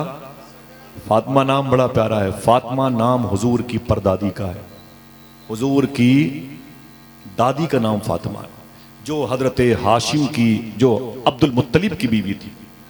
फातिमा हुजूर की दादी का भी नाम है। देखना कितने लोग कब सुभान अल्लाह कहते हैं। फातिमा हुजूर की दादी का नाम था, फातिमा हुजूर की चची का नाम था, और फातिमा हुजूर की बेटी का नाम था। फातिमा हुजूर की बेटी की सास का भी नाम था। फातिमा हुजूर की नवासी का भी था। फातिमा हुसैन की बेटी का भी नाम था। फातिमा शेख अब्दुल कादिर जिलानी की माँ का भी नाम था। सूफिया फरमाते हैं जिसके यहाँ बेटियां ना हो, औलादे ना हो, उनसे कहो कि ये नियत कर ले अल्लाह औलाद देगा बेटी की सूरत में, तो उसका नाम कनीज़ फातिमा के नाम पे रखेंगे इंशाअल्लाह। मालूम है हुजूर गौस आज़म की बात, कुछ भाई मेरे कमरे में आए थे, मैं इशा की नमाज़ पढ़ने जा रहा था, बोले आसिफ भाई मैं गौस पाक की बातें बहुत सुनता हूँ, मुझे बड़ा अच्छा लगा अपने इन भाइयों का जुमला, तो मैंने कहा मैं आप ही लोगों को सुनाने के लिए करता हूँ, बहुत बहुत खुशी है हुई। बोले आए हैं आप मुजफ्फरपुर तो थोड़ी सी बात गौस पाक की कर लीजिएगा। तो मैंने कहा कि गौस पाक की बातें फिर किसी मौके पर करूँगा, बाकी अल्लाह की मर्ज़ी है, थोड़ी सी बात है, गौस पाक का मेरा टॉपिक नहीं, कभी आऊँगा तो फिर गौस पाक की बात करूँगा इंशाअल्लाह। बोल दे ये बताया तब आप आएंगे नहीं आएंगे? बोलो भाई आएंगे नहीं आएंगे? कहाँ जाएंगे, सारी दुनिया तो गौस पाक की है। मेरा इमाम कहता है, मालूम है मेरा इमाम, तेरी चिड़ियाँ हैं तेरा दाना पानी, तेरा मेला तेरी महफिल है या गौस, आला हज़रत का शेर है। कभी आऊँगा तो गौस पाक की बात करूँगा, अभी मेरा टॉपिक उनके दादा हुजूर है। हुजूर गौस पाक से एक शख्स ने कहा कि हुजूर मेरी 3-4 बेटियाँ हैं, अगर कोई वजीफ़ा बता दो तो वो पढ़ा करें। देखना है कितने लोग सुभान अल्लाह कहते हैं। हुजूर गौस पाक ने फरमाया अपनी बेटियों से कहना वो पढ़ा करें रोज़ाना 111 मरतबे, हाथ उठा के सुभान अल्लाह कहना अगर दिल में बात लग जाए तो। हुजूर गौस पाक फरमाते हैं अपनी बेटियों से कहना रोज़ाना वो 111 मरतबे पढ़ा करें। बोले क्या? फरमाते हैं या फातिमा या फातिमा या फातिमा। उसने कहा हुजूर इससे क्या होगा? बताओगे अपनी बहन बेटियों से? बताओ भाई, बताओगे अपनी बहन बेटियों से क्या पढ़ना है? उसने कहा शेखी फातिमा पढ़ने से क्या होगा? आप फरमाते हैं सुने मेरे गुलाम सुन, जो लड़की या फातिमा रोज पढ़ती है ना, अल्लाह उसको किरदारे फातिमी का सदका अता फरमाता है। सुभान अल्लाह, अल्लाह इस नाम की बरकतें अता फरमाए। उलमा किराम की कलील तनख्वाहों में अल्लाह बरकतें अता फरमाए, दुनिया और आखिरत में कामयाबी अता फरमाए। फिर उसने क्या कहा मालूम भाईजान? उसने क्या कहा मालूम है? उसने कहा हुजूर ये अमल लड़कियों के लिए। किसके लिए? बोले भाईजान किसके लिए? लड़कियों ने क्या पढ़ना? कितनी मरतबे? 111 मरतबे। उसने कहा ये तो लड़कियों के लिए अमल है, हमारे लड़के अगर कुछ पढ़ना चाहें तो। अब देखना है कौन सुभान अल्लाह कहता है। हुजूर गौस पाक कहते हैं अपने लड़कों से बोलना वो मेरा नाम लिया करें, या शेख अब्दुल कादिर जिलानी चाहिए। हाय हाय हाय, क्या हुजूर गौस पाक का नाम लेंगे इंशाअल्लाह? ऊंचे बोल लेंगे। अभी मेरा टॉपिक ये नहीं है, वरना बताता गौस पाक की। अभी तो उनके दादा हुजूर है, अब मेरे सामने उनका फैज़ उनका करम है। आपकी आंखों से निकलने वाले आंसू इस बात की गम्माजी करते हैं कि हुसैन यहीं कहीं है।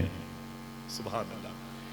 हुसैन की ज़ियारत के लिए हम अपने घरों से निकले न निकले, सूफिया कहते हैं भाई हुसैन की ज़ियारत के लिए आंखों से आंसू ज़रूर निकलते हैं। हुसैन की ज़ियारत के लिए आंसू जो मेरी माँ बहनों के दुपट्टे में गिरते हैं ना, इनका ताल्लुक ज़ाते हुसैन से होता है, गमे हुसैन से होता है। ज़रा फिर से कोई एक आदमी बोले लब्बैक या हुसैन।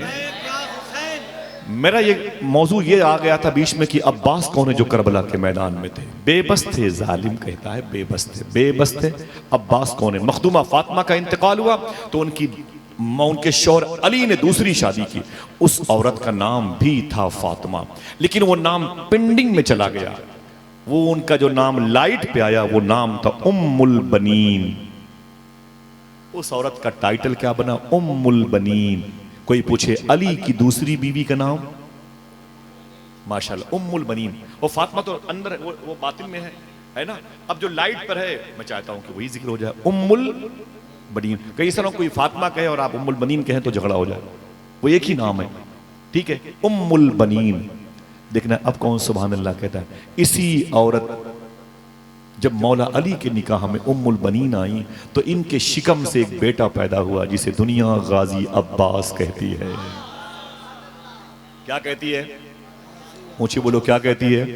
गाजी अब्बास कहती है। जब ये पैदा हुए तो बड़े खूबसूरत थे। हुजूर के बेटों की हुस्न के बारे में सुने तो सुभान अल्लाह कहना। जब ये पैदा हुए कौन? गाजी अब्बास, तो ये बड़े खूबसूरत थे, इतने खूबसूरत थे कि लोग कहते थे खानदान का चांद। कच्ची बात नहीं है कि जेम्स बॉन्ड की फिल्म का चैप्टर नहीं साहिब, वो हकीकत पर मबनी है। इनको लोग कहते ये खानदान का चांद है। क्या कहते थे? और इस खानदान को किस नाम से शोहरत थी? जनाब हाशिम। हाशिम कौन है? हुजूर के सगे परदादा का नाम है हाशिम। क्या नाम है? इसीलिए हुजूर को कहते हैं कि हाशमी खानदान। कौन सा खानदान? हाशमी खानदान। अब जब इसी हुजूर के घर में जनाबे अब्बास पैदा हुए और बड़े हसीन थे, बड़े खूबसूरत थे, और अरबी में चांद को क्या कहते हैं? कमर। क्या कहते हैं? कमर कहते हैं। और जब ये पैदा हुए तो इनको लोग कहते थे कि कमरे बनी हाशिम, हाशमी खानदान का चांद आ गया। आज भी करबला में इनकी मज़ार शरीफ के चारों तरफ यही लिखा हुआ है, अस्सलामु अलैका या कमरे बनी हाशिम, अस्सलामु अलैका या कमरे बनी हाशिम, तुम पर लाखों सलाम हो ए हाशमी खानदान के चांद। ये इतने खूबसूरत थे कि इनको हाशमी खानदान का चांद कहा जाता था। देखना कौन अपने हाथ को उठा के सुभान अल्लाह कहता। इसके बाद मैं बता दूं ये कितने लंबे कद के थे, बता दूं? हाँ, सुनेंगे इंशाअल्लाह। आपके पैरों के नीचे बैठ करके बड़ों की बातें हो रही हैं, आप कितने बड़े हैं इससे अंदाज़ा करें आप। जनाब गाजी अब्बास इतने हसीन की ख़ानदान का चांद कहा जाता था और इतने लंबे थे, फिर कोई ना कोई सुभान अल्लाह कहेगा। इतने लंबे थे गाजी अब्बास कि खड़े खड़े अपना हाथ ऊंट की पीठ पे रख दिया करते थे। इतने लंबे थे हजरत अब्बास कि अपना हाथ ऊंट की पीठ पे रख दिया करते थे। अगर एक आदमी अपने हाथों को उठा के बोल दे या गाजी अब्बास, ऊंची आवाज में, या गाजी अब्बास, अब मैं बताऊं कि ताकत कितनी थी भाई, बताऊं ताकत कितनी थी। मुझे बहुत हंगामे पसंद नहीं है और इतनी मुबारक महफिल में ये पढ़े लिखे लोग बैठे, बताऊं ताकत कितनी थी मौला अब्बास को। आप अश अश कर उठेंगे, वही बोलेगा जिसे करबला जाना, वही बोलेगा जिसे अब्बास के रोजे पे सलामी पेश करना।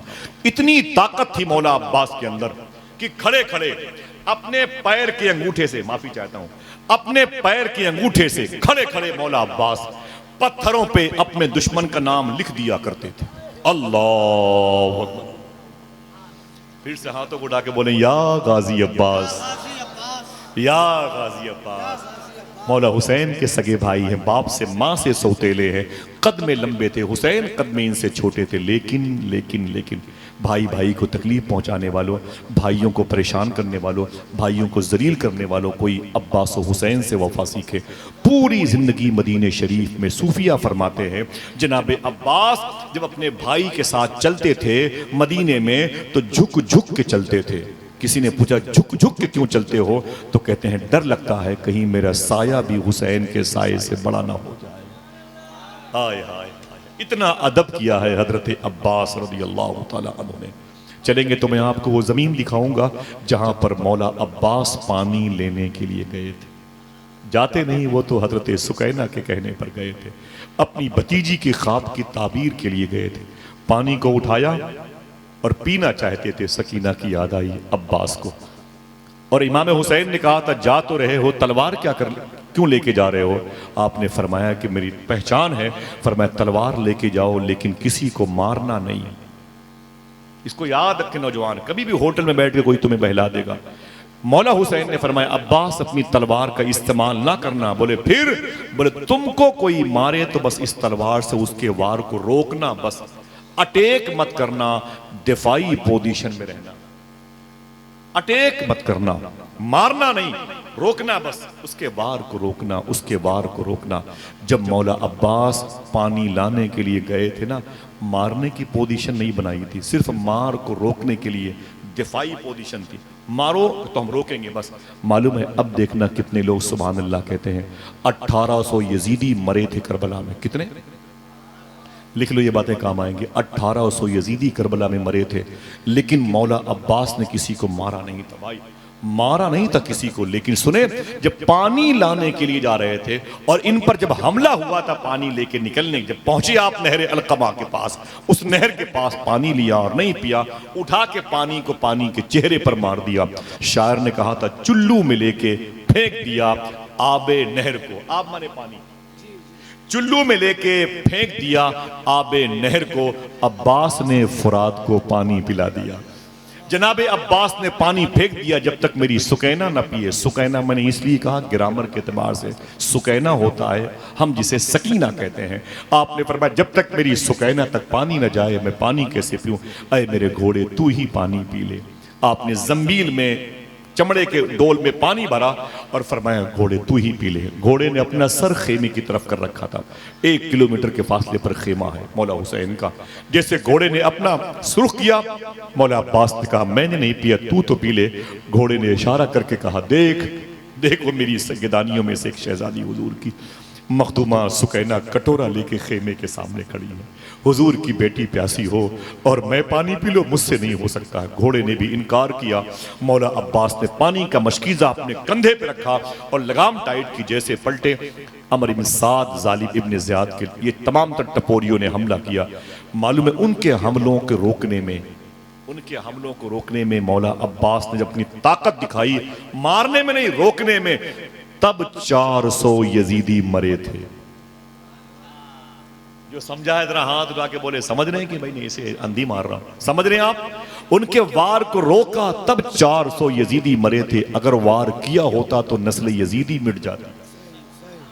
अल्लाह अकबर। दोनों बाजू आपके शहीद हुए। करबला में वो जमीन अभी भी मौजूद है जहां पर हजरत अब्बास रज़ी अल्लाह तआला अन्हु के बाजू शहीद हुए थे। दिल कांपता है साहिबो वहां पर जाते हुए, लेकिन चलेंगे इंशाअल्लाह। हाथ उठा के बोले इंशाअल्लाह। अल्लाह मुजफ्फरपुर की जमीन को हरा भरा रखे, आमीन कह दो। हाँ चलेंगे तो आपको लगेगा अल्लाह। 1800 यजीदियों की कब्रें बनी थी, उनको कफन में लपेटा गया था, उनकी नमाज जनाजा पढ़ी गई थी। हुसैन की हुसैनियों की लाशें बेगोरो कफन, बगैर कब्र के और बगैर कफन के यूं ही छोड़ दी गई थी, और सख्त धूप उनका कफन थी और करबला की रेत कफन का काम करती थी। समझ रहे? किसी ने उनको लपेटा नहीं, किसी ने उनको कफन नहीं पहनाया, किसी ने उनको दफन नहीं किया। आज की तारीख में 13 और 14 मुहर्रम की बात है, जब 2 किलोमीटर के फासले पर कबीले असवद के लोग आए और उन लोगों ने अलग अलग जगहों पर करबला के शहीदों की लाशें जहां जहां दफन की हैं, आज भी उनकी निशानियां हैं। मैं बताऊंगा कि उनकी तादाद 72 कैसे होती है। इख्तलाफात बहुत सारी चीज़ों में है, जो हमें सूफिया के ज़रिए से पता चला वो ये है, एक कब्र है इमाम हुसैन की। कितनी? एक कब्र है, उसमें 3 लोग दफन हैं। कितने? आवाज़ कमज़ोर है, थके हुए, मैं माफ़ी चाहता हूँ और वाकई माफ़ी चाहता हूँ, मेरी वजह से आप तकलीफ में ना हो। 3 लोग एक कब्र में हैं, जो मुझे सूफिया ने बताया। 3 लोग एक कब्र में हैं। दाएं तरफ हजरत अली अकबर को लिटाया गया था और बाएं तरफ हजरत अली असगर को लिटाया गया था। किसी ने पूछा था अली असगर को इमाम हुसैन के धड़ के बाएं तरफ क्यों रखा गया है? देखना है कौन समझ के सुभान अल्लाह कहता है। आवाज दी गई थी, लोगों ने कहा था दिल को दिल के पास रखा जाता है। आए अल्लाह अकबर, अल्लाह अकबर। दिल को दिल के पास रखा जाता है। अल्लाह अकबर, अल्लाह अकबर। आका हुसैन के घर के लोग थे। एक कब्र में कितने लोग हैं? आवाज ऊंचे बोले भाई। 3 लोग हैं। सुबह एक कब्र में 3 लोग हैं। तकरीबन 10 फीट के फासले पर एक कब्र और है, उसमें एक कब्र में 65 लोग की लाशें पड़ी हैं। अल्लाह, कितने? 65 लोगों की एक कब्र में 65 लाशें हैं। इसी में कासिम भी हैं, इसी में जनाबे ज़ुहैर इब्न कैन भी हैं, इसी में जनाबे अब्दुल्ला भी हैं, इसी में जनाबे ज़ैनब के बेटे, क्या नाम है मेरे भाई ने बताया, आप बोले। आवाज कमजोर है, माशाल्लाह याद है। इसी में इन दोनों भाइयों में एक भाई औन नहीं मोहम्मद लेटे हुए। इसमें 65 लोग हैं। एक में 3, एक में 65। कितने हुए? कितने हुए बोलो भाई? 68 हुए। एक में 3, एक में 65। कितने हुए?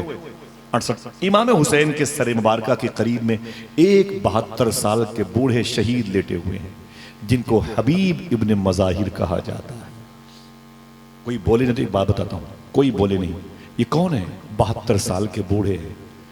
ये इमाम हुसैन से 16 साल बड़े थे, 17 साल। अल्लाह अकबर।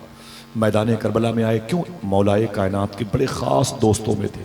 मौला अली के पेटेंट दोस्तों में जनाबे हबीब इब्न मज़ाहिर, कुमैल इब्न ज़ियाद, मीसम बिन ये तम्मार और जनाबे अबी ज़र ग़िफ़ारी, जनाबे सलमान फ़ारसी, सलमान मोहम्मदी जिनको कहा जाता है। ये बड़े पेटेंट्स मुसाहिबीन में थे मौलाए कायनात के। उनमें से ये थे। जब ये 16-17 साल के मदीने शरीफ में, मालूम है मदीने शरीफ में थे, और इमाम हुसैन दरअसल कम उम्र शरीफ में थे, 2-2.5 साल। एक दिन अल्लाह के रसूल ने इनको बुलाया था। तवज्जो है, माफी चाहता हूं, थक गए आप लोग। सुने, इधर इधर हुजूर ने बुलाया, इधर आओ हबीब। वो करीब आए। हुजूर ने जनाबे हबीब इब्न मज़ाहिर की पेशानी का बोसा दिया। अल्लाह के रसूल सल्लल्लाहु ताला अलैहि वसल्लम ने जनाबे हबीब इब्न मज़ाहिर के सर पे अपना हाथ मुबारक रखा और दुआ फरमाई। कहा, अय मेरे मौला, हबीब इब्न मज़ाहिर को सलामत रख, इसको ताकतें अता फरमा, कुव्वतें अता फरमा, अल्लाह इसको बरकतें अता फरमाए, लंबी ज़िंदगी दे। जब हबीब इब्न मज़ाहिर चले गए तो सहाबा ने हुजूर से पूछा था कि सरकार, ये तो 15, 16, 17 साल का बच्चा है, आपने इतनी दुआ क्यों दी? अब जिसका दिल कहे वो सुभान अल्लाह कहे। जो हुसैन की मजलिस में हुसैन की मोहब्बत में बैठा वो बोलेगा सुभान अल्लाह। अल्लाह के रसूल ने कहा, सुन मेरे गुलाम मदीने शरीफ के, मैंने हबीब की पेशानी का बोसा इसलिए दिया, मैं हबीब से इसलिए मोहब्बत करता हूँ। वजह यह है कि एक दिन इसी मदीने शरीफ में मेरा छोटा सा हुसैन दौड़ रहा था, यही हबीब इब्न मज़ाहिर मेरे हुसैन के कदम की मिट्टी उठा उठा के चूम रहा था। मेरे आका फरमाते, सुनो मदीने वालों, जो मेरे हुसैन से मोहब्बत करता है उससे मैं ही नहीं मेरा खुदा भी मोहब्बत करता है। मालूम है कौन है? ये 15, 16, 17 साल का लड़का मेरी बहन तेरी गोद का बच्चा भी बड़ा होगा, उसे संभाल, उसे हुजूर का आशिक बना, अहले बैत का फकीर बना।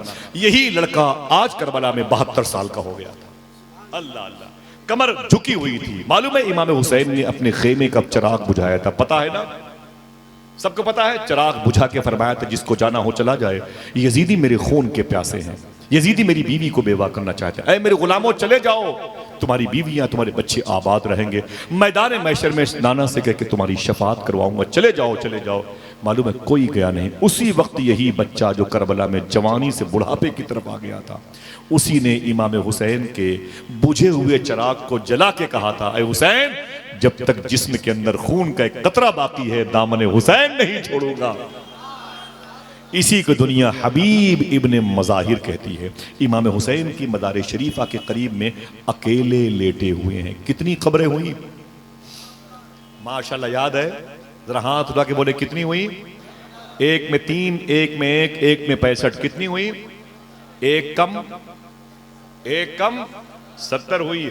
इमाम हुसैन की मदार शरीफा से तकरीबन 3500 फीट की बुलंदी पर 40 टन सोना लगा हुआ है एक गुंबद पर। उस गुंबद के नीचे वो लेटा हुआ है जिसे वफाओं का बादशाह गाजी अब्बास कहा जाता है। अब उनको लेके कितने हुए हैं? बोले बोले कितने हुए?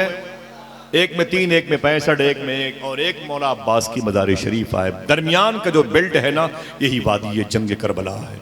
आप चलेंगे, हम आपको दिखाएंगे वो एक कब्र शरीफ जिसमें मौला अब्बास अकेले लेटे। कितने हुए? 70 हुए। मौला हुसैन की मदार शरीफा से आप बिलमुकाबिल इधर देखेंगे तो 5 किलोमीटर के फासले पर एक मज़ार शरीफा मौजूद है। कोई एक आदमी उनका नाम जानता जरूर होगा, जिन्हें हजरत हुर कहा जाता है। क्या कहा जाता है? अब कितने हुए? बोलो भाई। जब आप करबला से बगदाद शरीफ की तरफ आएंगे ना, तो तकरीबन 7-8 किलोमीटर के फासले पर आपको एक चमकती हुई कब्र मिलेगी।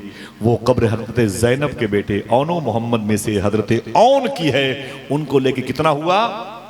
क्यों मेरा इमाम खामोश रहता? कितने बिखरे हुए हैं मदीने के फूल।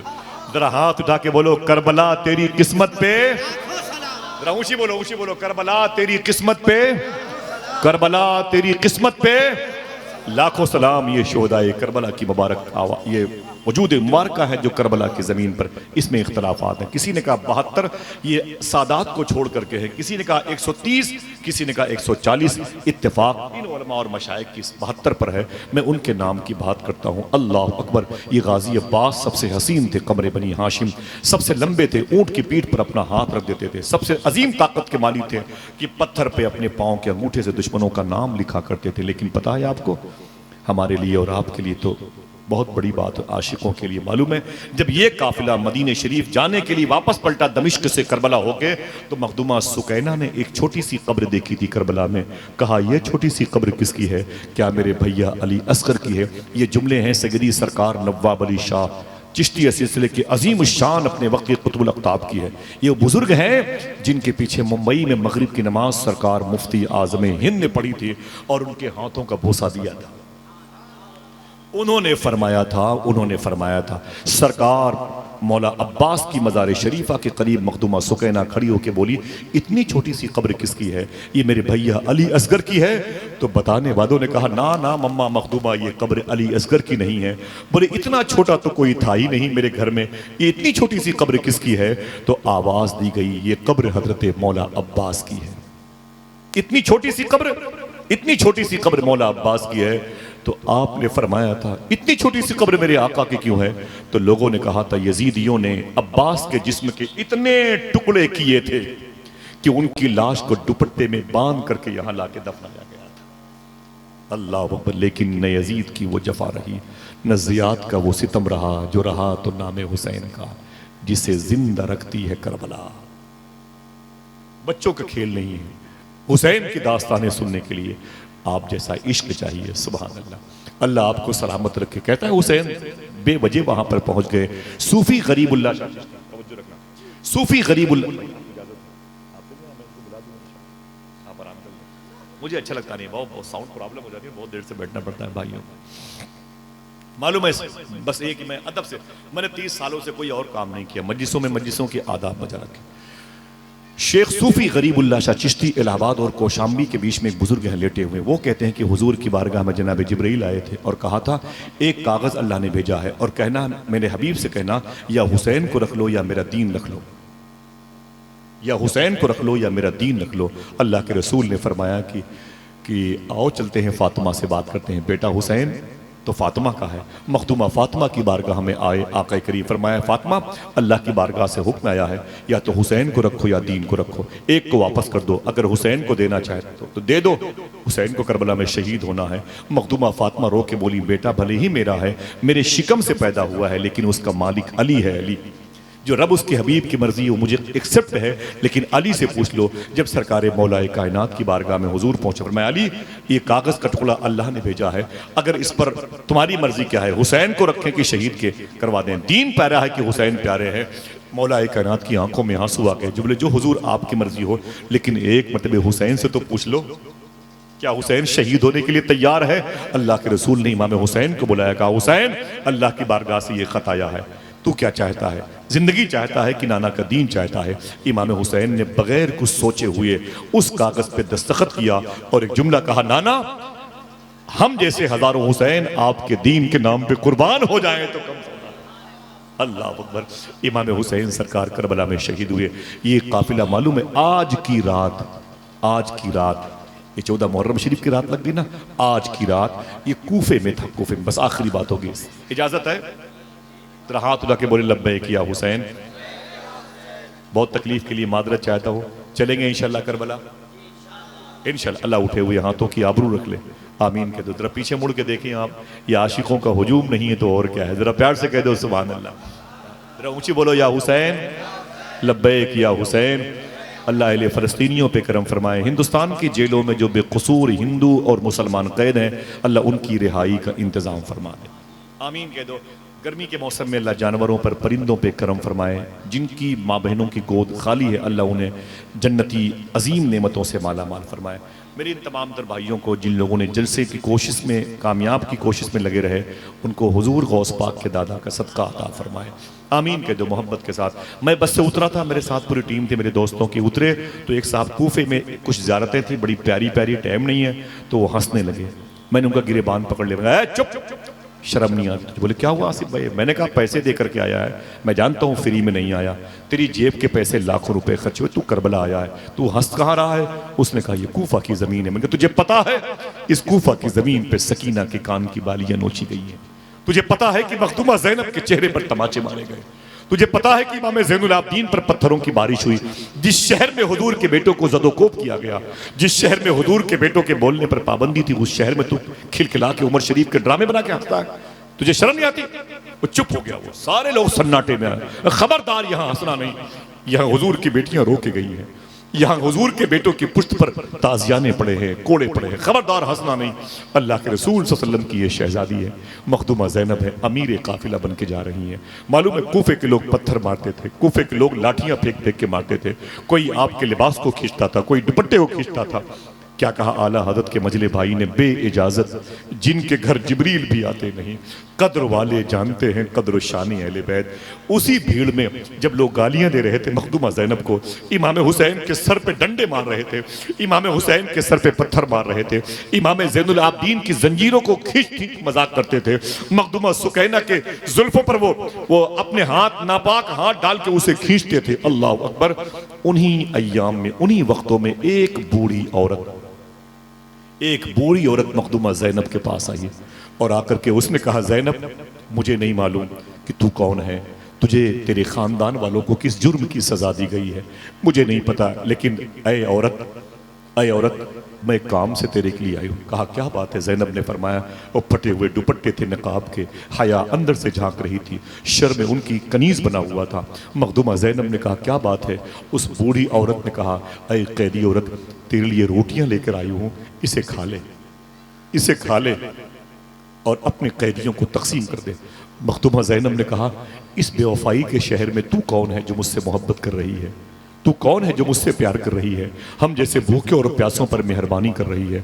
तू हमारी तरफ से अपने दिल में मोहब्बत के चिराग क्यों रोशन करती है? तू कौन है? तब उस औरत ने कहा, अय कैदी औरत, तुझे नहीं मालूम कि मैं कौन हूं? हाँ, तूने मुझसे पूछा है तू कौन है तो बता दूं, मेरा नाम फिजा है, फिजा, मेरा नाम फिजा है। और मखदूमा ज़ैनब ने फिजा का नाम सुना तो जहन पे जोर दिया, फिजा कोई आम औरत नहीं थी। आपको तजस्सुस हुआ, आपने कहा अगर तू फिजा है तो अपनी दास्तान जिंदगी की सुना, अपना बायोडाटा बता, तू है कौन? तब उसने कहा था, उस औरत ने, बूढ़ी औरत ने कहा था, ऐ फिजा, मैंने जवानी के दिनों में कई साल मदीने मुनव्वरा में गुजारे हैं। साहिब वो दिल्ली में रहते हो, अगर अचानक आपको मेट्रो स्टेशन पे कोई मुजफ्फरपुर का, कोई बहेड़ा का, कोई दरभंगा का, कोई सीतामढ़ी का, कोई कटिहार का कोई मिल जाता है, दिल से बोलो, आपको खुशी नहीं होती? अगर आप चाय पी रहे हो, दी आप, अच्छा माशाल्लाह आप मेरे कटिहार के हैं, आप मेरे पटना के हैं, आप हजारीबाग के हैं, झारखंड के हैं, बंगाल के, दिल से बोलो, खुशी होती ही नहीं होती? मखदूमा ज़ैनब से के सामने जब नाम लिया मदीने का तो कलेजा धक धक करने लगा। बोले तुमने मदीने में गुजारे हैं कितने साल तक? उसने कहा कि, उस बूढ़ी औरत ने कहा, मैंने ज़िंदगी की कई साल, कई रातें, कई सुबह, कई शामें मदीने में गुजारी है। तो मखदूमा ज़ैनब ने कहा, मदीने में तू क्या करती थी? तब उस बूढ़ी औरत ने कहा था कि मैंने मदीने में एक हुजूर सल्लल्लाहु अलैहि वसल्लम की बेटी थी जिसका नाम था फातिमा, मैंने उसके घर में खिदमत की। अल्लाह के रसूल की बेटी ने जैसे अपनी माँ का नाम सुना, कलेजा मुंह को आ गया, रोने लगी और बर्दाश्त किया। कहा तूने फातिमा के घर में खिदमत की है? कहा हाँ, मैंने फातिमा के घर में कई सालों तक खिदमत की है। कहा तू उस घर के बारे में कुछ तो बता। तो उस बूढ़ी औरत ने कहा कि अय कैदी औरत, मुझे नहीं पता कि तू कौन है, लेकिन इतना बता दूं मैं, उस घर में दो फूल जैसे बच्चे थे, एक का नाम हसन था, एक का नाम हुसैन था। उस घर में एक चांद जैसी बेटी थी जिसको ज़ैनब कहते हैं, सानिया ज़हरा कहते हैं। मैंने उसे अपनी, खुद ज़ैनब सामने, मैंने उसे अपनी गोद में खिलाया है, उसके पैरों का धोवन चुपके चुपके पिया है। मैंने उनके लिबास को धुला नहीं है, मैंने उनके लिबास को धुल करके अपनी तकदीर की मुबारक के कागज को और चमकदार बनाया है। मैंने उनकी खिदमत की है, मैंने हसन हुसैन को पाला है, उनकी बड़ी खिदमतें की हैं। मखदूमा फातिमा कुरान पढ़ती थी, मैं उनके बच्चों की खिदमत करती थी। बोले फिर? तो मखदूमा ज़ैनब से उस औरत ने कहा, अय कैदी औरत, जब मेरी मालिकन फातिमा का इंतकाल होने लगा तो उन्होंने कहा कि ऐ फिजा, अपने शहर वापस चली जा, तेरा घर, मैंने कहा कूफे में है। कूफा बड़ा प्यारा शहर था, आपको नहीं पता, इसी कूफे में उलमा जानते, इन उलमा के दिलों की धड़कन 100 मरतबे ख्वाब में अल्लाह को देखने वाले। फिर से रिवर्स करता हूँ, आप नहीं बोलेंगे कोई दिक्कत नहीं है क्योंकि टफ बात है, उलमा के लिए बड़ी बात है। इस शहर में अल्लाह को 100 मरतबे ख्वाब में देखने वाले इमाम आजम अबू हनीफा पैदा हुए थे। इस शहर में बहलोल दाना जैसे अजीम अल्लाह के दोस्त पैदा हुए थे। हुजूर के इंतकाल के बाद 1000 सहाबा और ताबईन अपनी औलादों को लेकर कूफा आ गए थे। पूरी दुनिया में सबसे बड़ी यूनिवर्सिटी उस वक्त कूफा में थी। लेकिन ए कूफा वालों, तुमने हुजूर के बेटों के साथ बेवफाई की है, इसलिए मादरत चाहता हूं, तुम्हारी मोहब्बतें मेरे हल के नीचे नहीं उतरती हैं। समझ रहे हैं? अल्लाह के रसूल की बेटी जनाब ज़ैनब ने कहा। फिर जनाब फिजा कहती है, ऐ कैदी औरत, मुझे नहीं पता कि ये सर किसके हैं, ये कैदी कौन है, इस सर कटा हुआ सर है, खून में मिट्टी में लथपथ है, मुझे नहीं पता कि किस जुर्म की सजा दी गई है। हाँ, बताया जा रहा है तुम लोग देशद्रोही हो, तुम लोग बादशाहों के खिलाफ आवाज बुलंद कर रहे थे, इसलिए ज़बा कर दिए गए। लेकिन ऐ कैदी औरत सुन, जब मैं अपनी मालिकन फातिमा से अलग हो रही थी तो मैंने फातिमा तैयबा से कहा था, अम्मी कोई गुस्ताखी हो तो मुझे माफ़ कर दे, मैं अपने घर जा रही हूँ, मैदान मैशर पे उस पर करम फरमाना। तो अम्मी फातिमा ने मुझे करीब बुलाया और बुला करके रोई। तो मैंने कहा, रोती क्यों हो साहिबो, इसे सुनना। मखदूमा फिजा कहती हैं, तब मखदूमा फातिमा ने फरमाया था, ऐ फिजा चली जाओगी, कहाँ रहोगी? मैंने कहा कूफे में रहूँगी। तो मखदूमा फातिमा ने कहा था, ऐ फिजा, एक नसीहत करती हूँ इंतकाल से पहले तुझे। कहा क्या?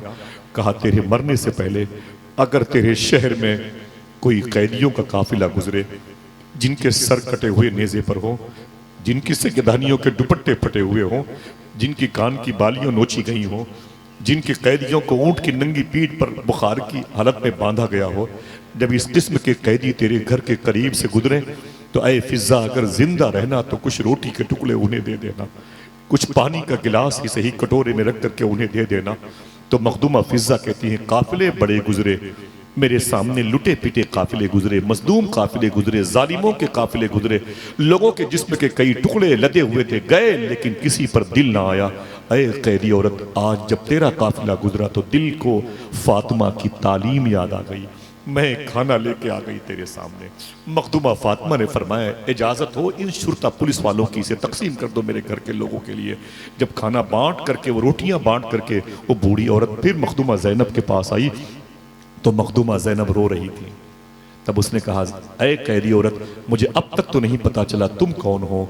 देखना कौन कौन सुभान अल्लाह कहता है, लेकिन मैं दिल की बात कहती हूँ कि तेरे बदन से मुझे मदीने वाले आका की खुशबू आ रही है, तेरे बदन से मुझे हुजूर की खुशबू आ रही है, मुझे नहीं पता कि तू कौन है। ऐ कैदी औरत, तो मखदूमा जैनब खामोश है, अभी तक सब्र करती हैं। तब उसके बाद आपने फरमाया, तूने मेरे घर के लोगों को रोटियां दी, दयारे गैर में खाना खिलाया, तूने मेरे साथ हुस्न सलूक किया, तूने मुझ पर रहम किया। तो फिजा ने कहा, मैंने कुछ नहीं किया, मैं तो अपनी मालिकन की बात पर अमल कर रही थी। तब आपने फरमाया था कि अम्मी जैनब ने, ऐ फिजा, तूने मुझ पर एहसान कर दिया है, और अली की बेटियां, हुजूर की बेटियां किसी का एहसान अपने ऊपर रखती नहीं है, बोल तेरी आखिरी वसीयत क्या है। तब फिजा ने मखदूमा जैनब के फटे हुए दुपट्टे को पकड़ा था, कहा था, ऐ कैदी औरत, तू मुसाफिर है, पता नहीं तू कौन है, मुझे नहीं पता, लेकिन एक गुजारिश है, हुजूर ने फरमाया कि अल्लाह मुसाफिरों की दुआएं कबूल करता है। एक गुजारिश है, कहा क्या? अल्लाह के रसूल की बेटी से फिजा ने कहा था, बस इतनी दुआ करती हुई जा, इतनी दुआ करती हुई जा कि मैं मरने से पहले उस हसन हुसैन को जिसको मैंने पाला है एक मरतबे देख करके मरूं। एक मरतबे हसन को देखना चाहती हूँ, एक मरतबे मैं हुसैन को देखना चाहती हूँ। ऐ कैदी औरत, मुझे नहीं पता कि वो लाडली बेटी जैनब कहाँ है।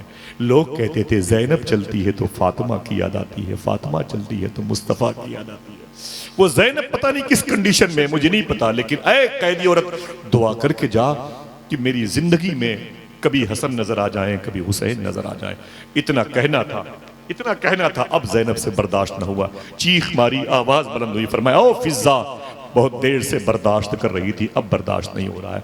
सुन, तू जिस हसन की बातें करती है, तू जिस हसन की बातें करती है, उस हसन को मदीने में लोगों ने जहर दे के मार दिया, जहर दे के मार दिया। अल्लाह अकबर।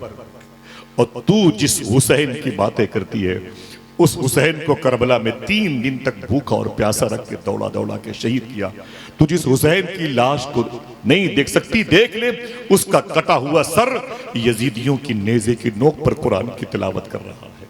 इतना सुना तो फिजा तड़प गई और फरमाया, सुन फिजा सुन, तूने जिस जैनब को अपनी गोद में पाला है, लोरियां दी हैं, जिस घर में हमें फरिश्तों की तिलावत की आवाजें सुनाई दी थी, आज वो जैनब तेरे सामने इस मजलूम मुसाफिर के तौर पर नजर आ रही है, जिसने अपने घर के तकरीबन 70 से ज्यादा लोगों को मैदान करबला में शहीद होते हुए देखा है। इतना सुना तो फिजा लिपट गई और लिपट के बोली, ए गुफे वाले, तुम्हें हो क्या गया है? तुमने किसे शहीद किया? तुम्हारा हमला इन इंसानों पर नहीं, कुरान पर था। तुम्हारा हमला दीन मुस्तफा पर था। सुनो, तुम्हारी दुनिया भी उजड़ गई, तुम्हारी आखिरत भी उजड़ गई, लेकिन एक बात याद कर लो, तुम मिट जाओगे, तुम्हारी नस्लें मिट जाएंगी और अजानों में हुसैन के नाना का नाम हमेशा लिया जाता रहेगा इंशाअल्लाह। मुझे बताओ, जमीन पर जिनके नाम सोने के सिक्कों में लिखे थे, उनकी कब्रों की निशानियां मिट गई। जिनके नाम से 70 मुल्कों पे दबदबे थे, आज उनकी कब्रों की अलामतें मिट गई। लेकिन खुदा की कसम, जाके करबला देखो तो 20 किलोमीटर पहले से ही इमाम हुसैन के रोजे पर 35-40 टन सोना चमकता हुआ ऐलान कर रहा है कि न ज़ियाद का वो सितम रहा, न यजीद की वो जफा रही, जो रहा तो नाम हुसैन का जिसे जिंदा रखती है करबला।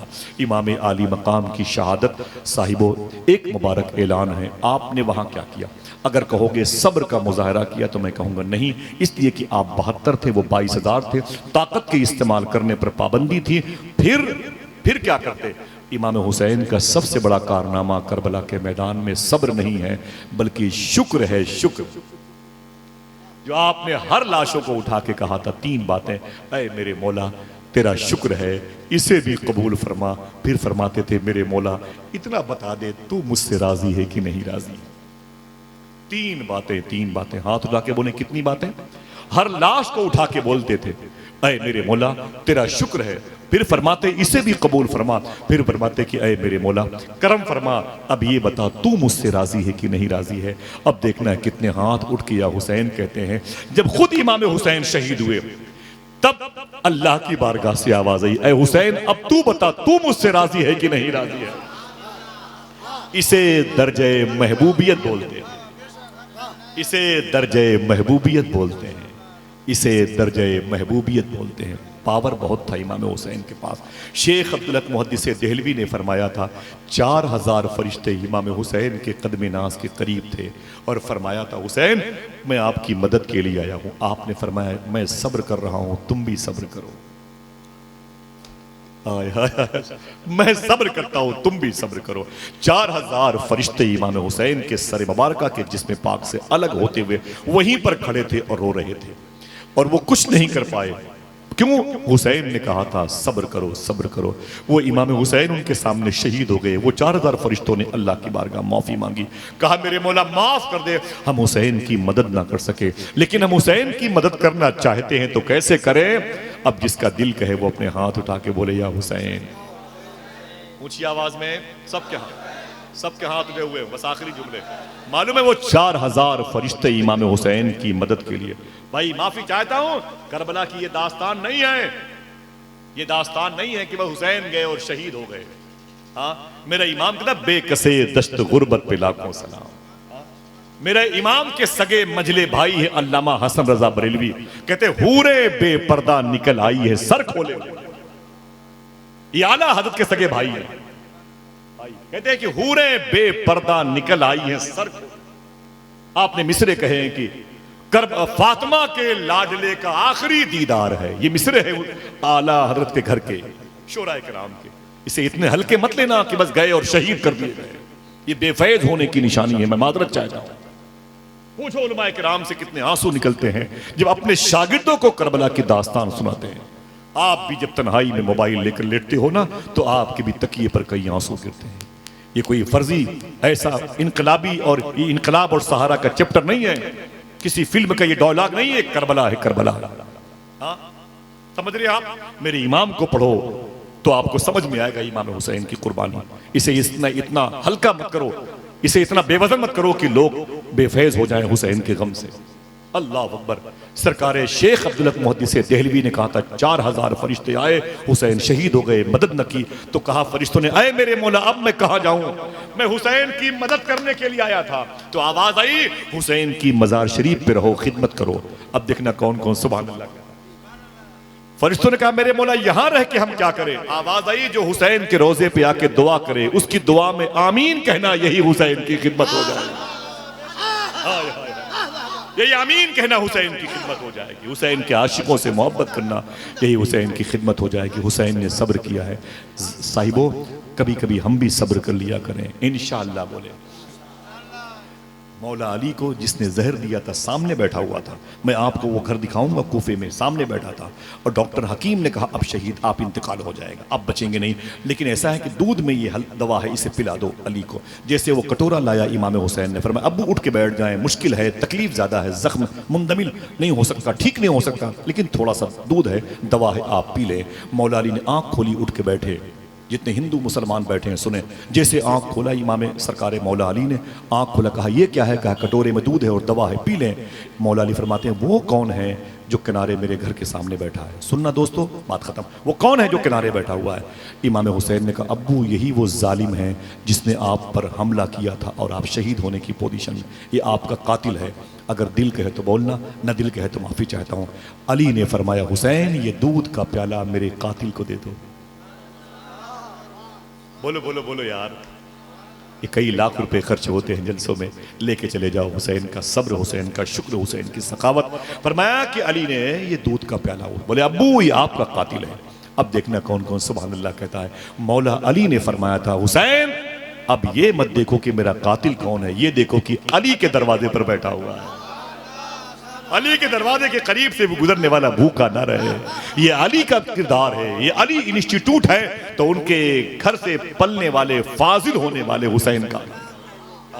इमाम हसन को मगरिब से पहले जहर दिया गया हो, अली के घर की पहली बहार का नाम है, जिनकी पैदाइश पर अली ने फरमाया था, आका मैंने मुबारकबाद दी है। कहा हुजूर ने काहे के लिए मुबारकबाद? बोले मेरे घर में फातिमा के शिकम से एक बेटा पैदा हुआ। तो हुजूर ने कहा अली मुझे क्या मुबारकबाद पेश करते हो? 4000 फरिश्तों को मैंने सुबह को देखा है, वो तुम्हारे घर का तवाफ कर रहे थे और कह रहे थे, ऐ मदीने वालों मुबारक हो, तुम्हारे शहर में जन्नती नौजवानों का सरदार आया। वो हसन, उनको मगरिब से पहले जहर दिया गया। गोश्त की बोटियां, कलेजी अंदर से कट कट के बाहर गिरती थी अंधेरे में।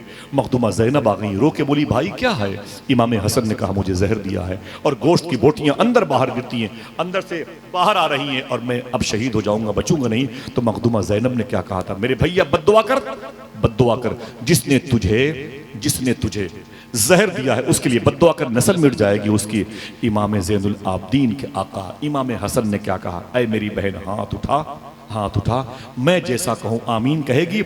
मखदूमा ज़ैनब सानिया ज़हरा ने कहा बिल्कुल आमीन कहूंगी, तो बद्दुआ तो कर।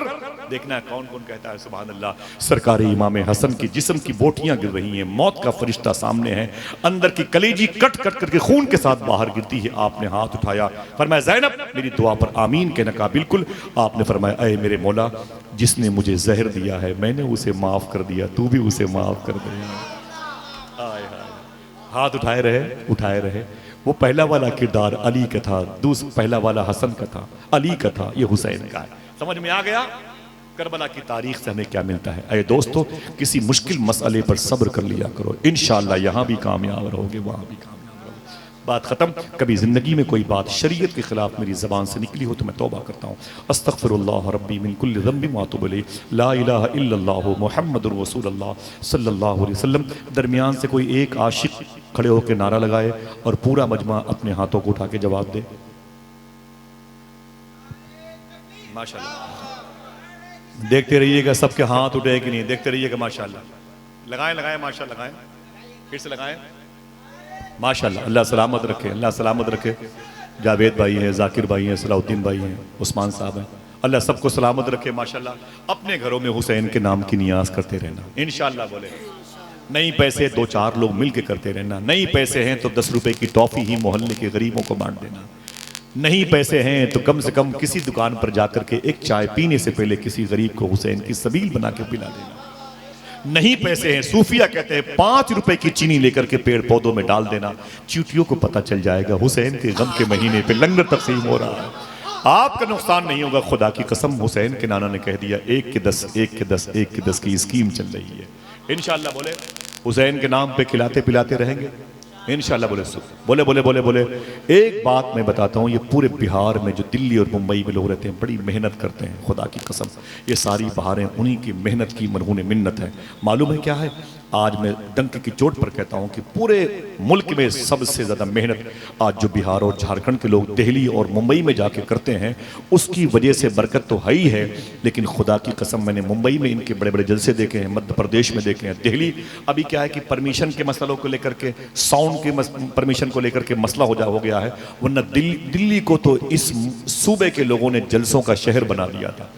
इस सूबे की खूबी यह है कि यहाँ के लोग जहाँ भी रहते हैं, हुसैन का महीना आए तो लंगर किया करते हैं, गौस पाक का महीना आए तो 11वीं किया करते हैं, छठी शरीफ ख्वाजा की आए तो ख्वाजा को याद करते हैं, और जब इमाम जाफर सादिक का महीना आए तो इमाम जाफर सादिक को याद करते हैं। 13 रबीउल अव्वल शरीफ आए, देखना कौन सुभान अल्लाह कहता है, तो सरकार साबिर पाक को याद करते हैं। जब 25 सफर आए तो फिर आला हजरत को याद करते हैं, 14 मुहर्रम आए तो फिर मुफ्ती आजम आलम को याद करते हैं। साहिबो बरकत होती रहेगी इंशाअल्लाह। बोलो दुआ करो जहां रहें लंगर की वजह से पहचाने जाते रहें इंशाअल्लाह, इंशाअल्लाह। बोले इंशाअल्लाह। हुजूर गौसे आजम से किसी ने पूछा था घरों में गरीबी कैसे आती है, हाथ उठाएं, मैं सलाम करता हूं। बोले भाई, बोले घरों में गरीबी कैसे आती है, गौस पाक से किसी ने पूछा था। गरीबी, हाथ उड़ाए रखें, बहुत जल्दी नीचे हाथ उड़ाए रखें, मैं बेटा। किसी ने गौस पाक से पूछा था घरों में गरीबी कैसे आती है। सुनना साहिबो, तो हुजूर गौसे आजम ने फरमाया अकेले खाना खाने से गरीबी आती है। आय हाय, हाथ उठा के बोलो इंशाल्लाह खिला के खाएंगे। बोलो भाई, बोलो खिला के खाएंगे इंशाल्लाह। सूफिया फरमाते हैं कुछ नहीं तो अपने घर की छतों पे परिंदों के लिए पानी रख दिया करो। इंशाअल्लाह बोले इंशाअल्लाह। सूफी सुल्तान मियां फरमाते हैं जिसके घर के दरवाजे इतने मोटे हो जाएं कि फकीरों की सदाएं अंदर न जाने पाएं, उनके घर के बच्चे हमेशा बीमार रहते हैं। सूफी साहब फरमाते हैं जिनके दरवाजों पर कुत्ते भूखे सोते हैं, सूफी साहब फरमाते हैं कि उनकी तीसरी चौथी नस्लें भूखी रहेंगी। लहजा खिला के खाएंगे इंशाल्लाह। इंशाल्लाह बोले इंशाल्लाह। हाँ, किसी रिक्शे वाले को, किसी चाय पीने, किसी जूते में पालिश करने वाले को, टेम्पो में तांगे पर बैठने वाले शख्स को देखो तो उसे खिलाना पिलाना। माँ बीमार हो तो 200 रुपए का पाउच पानी का लेके शहर के चौराहे पर।